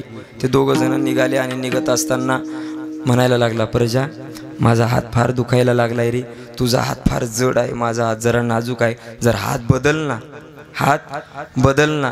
देवाने काय केलं, हात बदलायच्या नादात आपला हात काढला आणि तिच्या मुलाचा हात तिच्या हातात दिला आणि मागच्या गल्लीनं परत घरात जाऊन नंदवाड्यात जाऊन बसले आणि म्हणायला लागले, मैया ए मैया, तुला एक गोष्ट सांगायची होती. म्हणले सांग ना. काय? म्हटले या वृंदावनातल्या गोपिकांना मला जगणं मुश्किल करून टाकलं. म्हटले जगणं मुश्किल? हो ना, रोज माझ्यावरती काहीतरी आरोप टाकतात, त्यांचेच मुलं काही करतात पण नाव माझं घालतात. म्हटले असं का? हो म्हटले तू पण फार चांगला आहे, तू पण फार. नाही ना मैया, आता मला असं वाटतंय की एखादी गोपिका आताच आपल्याला भांडणा करता येते की काय. सुंदर त्या यशोदा मैयाला सांगायला लागले. तेवढ्यात ती प्रजा आली. प्रजा म्हणायला लागली, ए यशोदा, यशोदा बाहेर ये. यशोदा मैया बाहेर गेली आणि म्हणायला लागली, काय ग? म्हटली, अरे तुझ्या कृष्णाने बघ माझ्या घरी चोरी केली आहे, तू कुणाचंच ऐकत नाही ना, पण आज मी त्याला रंगे हात पकडून आणले. म्हटले रंगे हात पकडलं का? कुठे आहे कृष्ण? म्हटले हा काय? म्हटले कुठे आहे? म्हटले हा काय? म्हटले एकदा मला नको दाखव, तूच बघ. तिने बघितलं. बघितल्या बघितल्या तिचा मुलगा होता. एवढी चिडायला लागली, एवढी चिडायला लागली आणि तेवढ्यात मागून भगवान श्रीकृष्ण आले आणि सांगितलं, मागून तिला वाकडं दाखवायला लागले, आता लागशील का माझ्या नादी? आता लागशील माझ्या नादी? ती विचार करायला लागली, हा तर माझ्या हातात होता, हा तिकडं गेला कस काय? पण तिच्या नेत्रातून आसवांच्या धारा व्हायला लागल्या. ती पुन्हा त्या ठिकाणी आपल्या दिशेने वापस निघायला लागली. पण खरं सांगू, गोपिका जर देवावर रागवल्या ना तर देव सुद्धा त्यांची समजूत, देव त्यांच्या मागे मागे जायला लागले. हे प्रजा ऐक ना म्हणे, ऐक ऐक ऐक. का रडायला लागली? कृष्णा तू माझ्या नादी लागू नको बरं. ऐक ना म्हणे, जाऊ दे, झालं गेलं सोडून दे. म्हटले हे बघ, आता मी तुला शेवटचं सांगते, मला सोड, नाही तर आता तुझं काही खरं. भगवान परमात्म्याने म्हटलं, एकच काम कर म्हणे, फक्त माझ्या समोर बस. तिला बसवलं आणि आज भगवान परमात्म्याने त्या प्रजेला सुद्धा चतुर्भुज रूपाने दर्शन दिलं. तिचा सुद्धा उद्धार माझ्या देवाने त्या ठिकाणी केला. एवढं प्रेम माझा देव भगवंता भक्तावरती करत असतो. बघा, एक दिवस त्या ठिकाणी सुंदर असं सगळ्यांनी ठरवलं की आपल्याला सुंदर असं वनभोजन करायचं आहे, आपल्याला सगळ्यांना प्रसाद घ्यायचा आहे. मग सगळ्या जणांनी आपली शिदोरी वगैरे बांधली आणि बांधल्याच्या नंतर गाईला घेऊन वनाच्या दिशेने निघाले. बघा, वनाच्या दिशेने निघत असताना भाकरी आपल्या ज्या होत्या, ज्या शिदोऱ्या होत्या, त्या एका झाडाला त्या ठिकाणी ठेवल्या आणि झाडाला ठेवून वेगळे वेगळे प्रकारचे त्या ठिकाणी सुंदर अशी खेळ खेळायला लागली. बघा,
या राधे गीता नवराग खेळे भवराग बाई भवरा खेळे भवराग बाई भवरा खेळ भवराग बाई भवरा खेळ भवराग बाई भवरा जनार्दनी खेळिया भवरा घेऊन पाय चलिया नादा देतो हरिहरा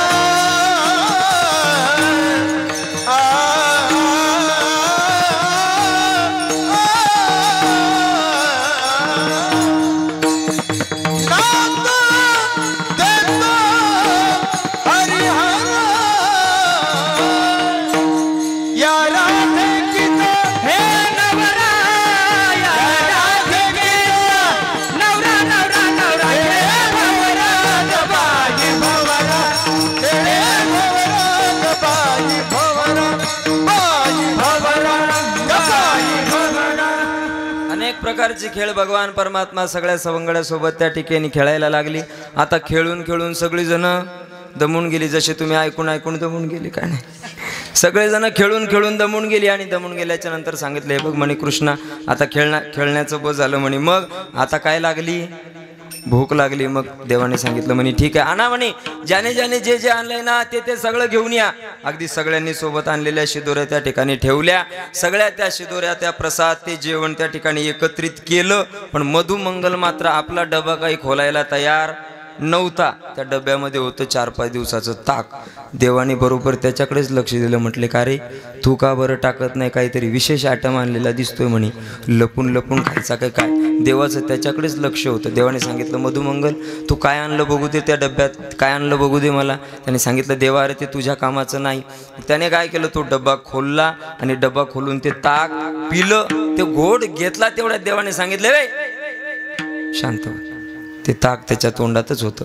देवाने सांगितलं आ कर आ. देवाने सांगितलं आ कर. तो म्हटला नाही ना देवा, राहू दे. देवाने काय केलं माहिती आहे का, दोन्ही हाताने अगदी त्याला मारलं. ते ताक बाहेर आलं आणि ते ताक देवाने पिऊन घेतलं. बघा, एवढं देव आपल्या भक्तावरती प्रेम करत असतो. ब्रजमंडलामध्ये त्या ठिकाणी अनेक उदाहरण सांगतात. भगवान परमात्म्याने त्या ठिकाणी सुंदर अशी सगळी ती शिदोरी, सुंदर असं ते सगळं भोजन समोर ठेवलं. आणि देवाने काय केलं माहिती आहे का, पोळ्यांचा असा गोल गोल गोल गोल राऊंड केला, आपल्या प्रत्येक हातामध्ये ठेवला. आणि हातामध्ये ठेवून सुंदर असं आपल्या बोटांना लोणचं वगैरे लावलं, सुंदर अशी चटणी वगैरे लावली. आणि ते खायला लागला. काय करायला लागला, खायला लागला. तेवढ्यात त्या ठिकाणी एक देवाचा मित्र काय करत होता माहिती आहे का, त्याने सुद्धा भाजी पिली.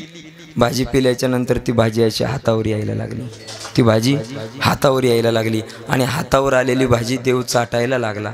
काय करायला लागला, देव ती भाजी सुद्धा चाटायला लागला. वर ब्रह्माजी बघायला लागले. म्हटले याला मी देव समजत होतो, याला मी देव समजत होतो, हा आणि अशा लोकांचं उष्ट खातो. आता खरं सांगा, जे गोपाल होते ते काही लय स्वच्छ होते का? 10-10 दिवस काय आंघोळ करणारे, 10-10 दिवस आंघोळ करणारे नव्हते.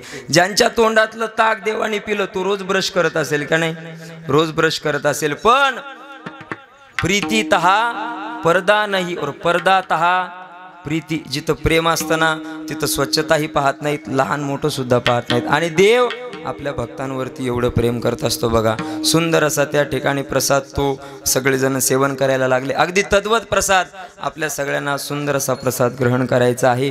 तो प्रसाद आपल्या जीवनाचा पूर्ण आकार देणारा आहे, आपल्याला पूर्णत्वाकडे त्या ठिकाणी पोहोचवणारा तो प्रसाद आहे. बघा, तो प्रसाद आज आपण या ठिकाणी घेणार आहे. झालेली सेवा त्या ठिकाणी जगद्गुरु तुकोबा आहे सकल संतांच्या चरणावरती अर्पण करतो. ज्यांच्या माध्यमातून मला या ठिकाणी येण्याचं सौभाग्य प्राप्त झालं. वास्तविक बघायला जर गेलं ना तर आज कीर्तन करण्याची परिस्थितीच नव्हती, कारण की रात्री मला 109 ताप होता. रात्री 109 ताप होता आणि आवाज माझा तुम्ही सगळेजण बघतायच.